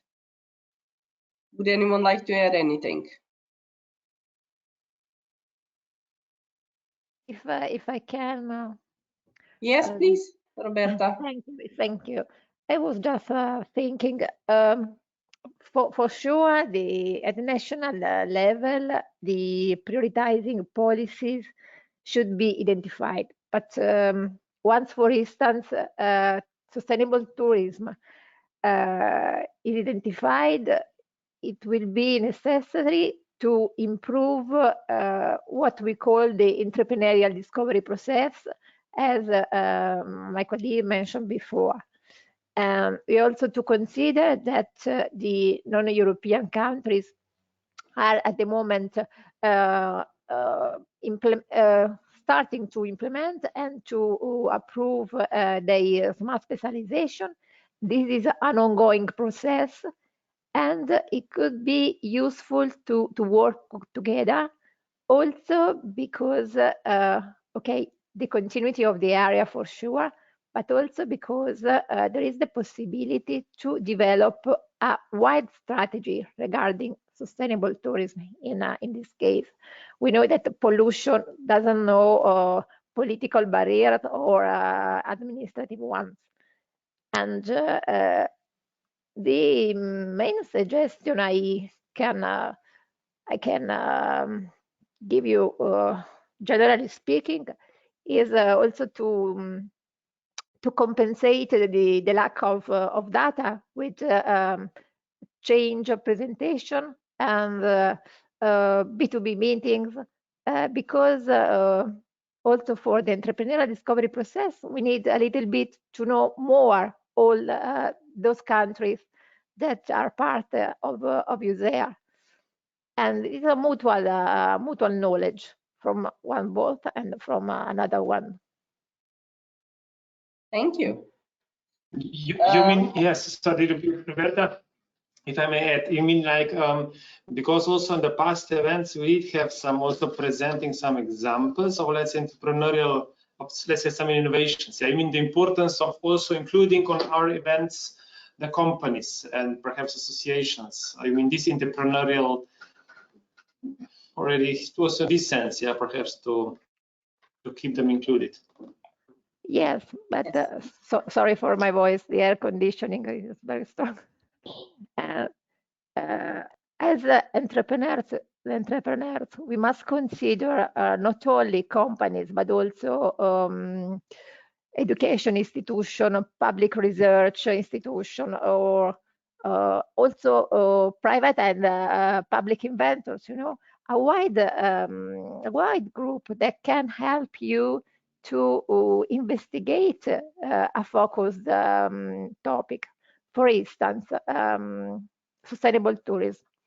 At the national level, we can choose to invest in the development of sustainable tourism. But what happens that the political level maybe does not completely understand the needs that people are faced day by day working on place. So it's important to involve both institutions, both companies, both research in this continuous entrepreneurial discovery process. Then we can call EDP or in another form, if we have in mind to arrive to design a smart specialization strategy.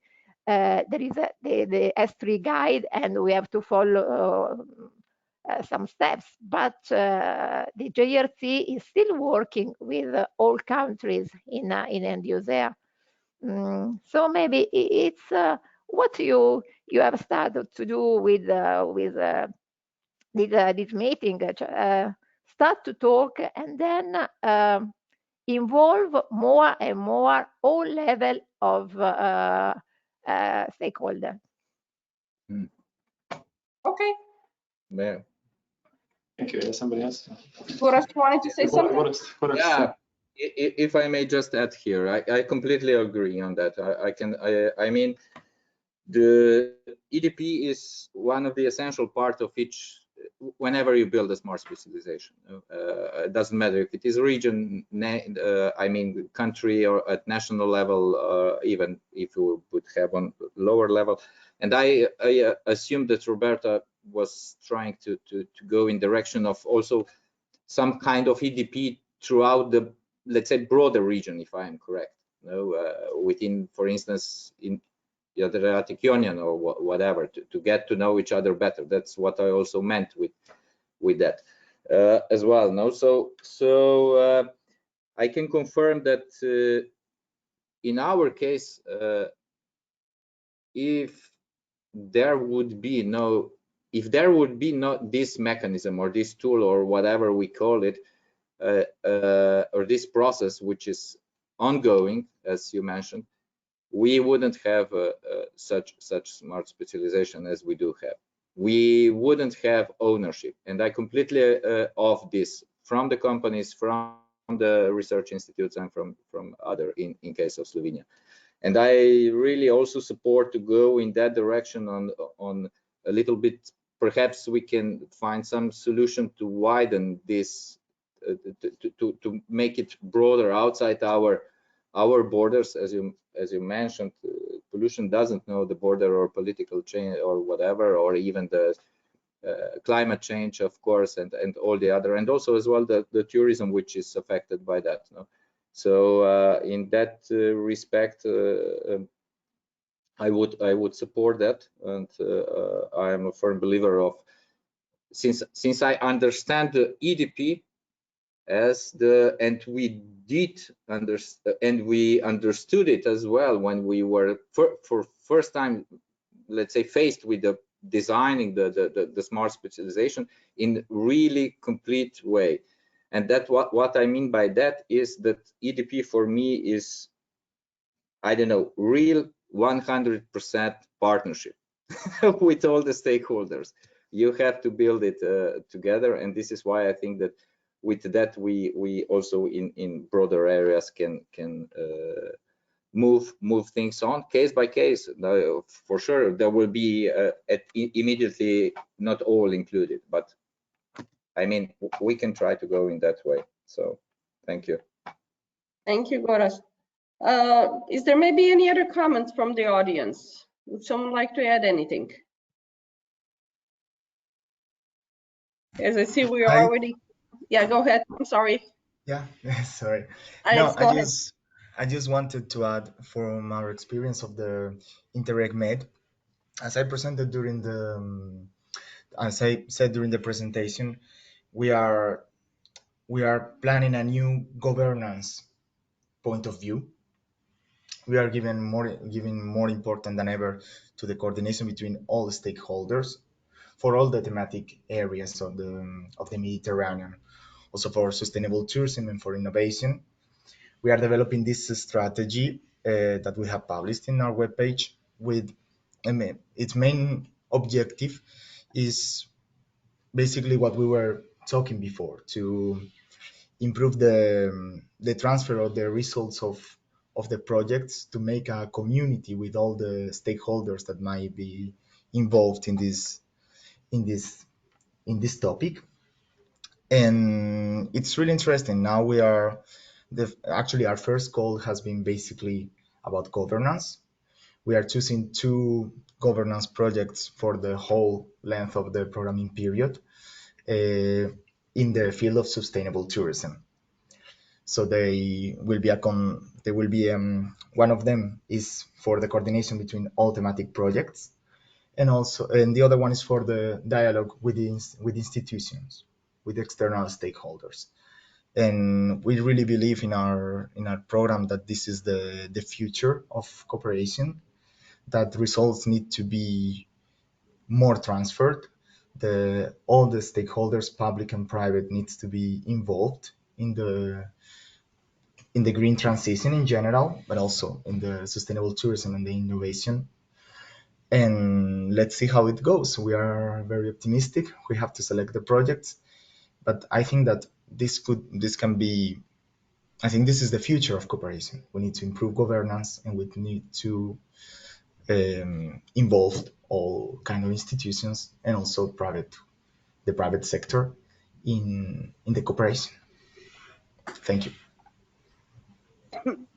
Thank you. I'm sorry. Pardon my cough. If there's any other comments, the floor is open. If not, I would leave the word to you, Mattia, to wrap up. Thank you. Yes, actually, a very good point. Yes, I don't know. I mean, I'm looking now in the chat. If we have some other questions, I didn't see any for now. No, I have not seen any either. Yes. So then, thank you once again all for joining. This was one of our events that we planned to organize. You are very much welcome to join us also on our event in the Mediterranean Macro-Regionals Week between 19th and 23rd of September.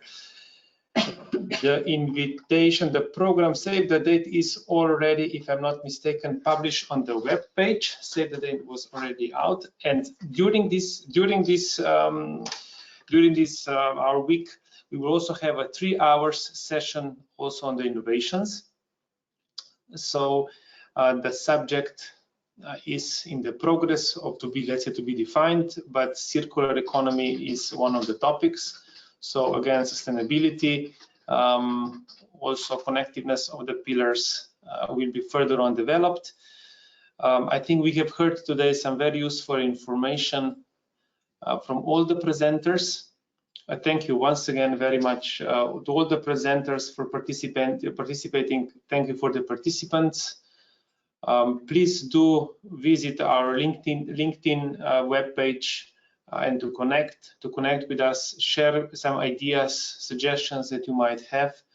We will organize next events as mentioned in the future. Next one now in September. So please monitor our webpage, user Facility Point webpage, and also LinkedIn webpage for more details. We very much look forward to stay in touch with you and then to organize future events.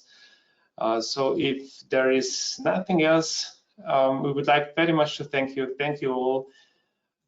Thank you. I'm reading here also in the chat. Thank you all for participating, for very good comments. I'm sure we will all have now a lot of ideas in our head. So thank you very much for now, and see you next time on our next event. Thank you. Thank you. Thank you. See you next Thank time. you.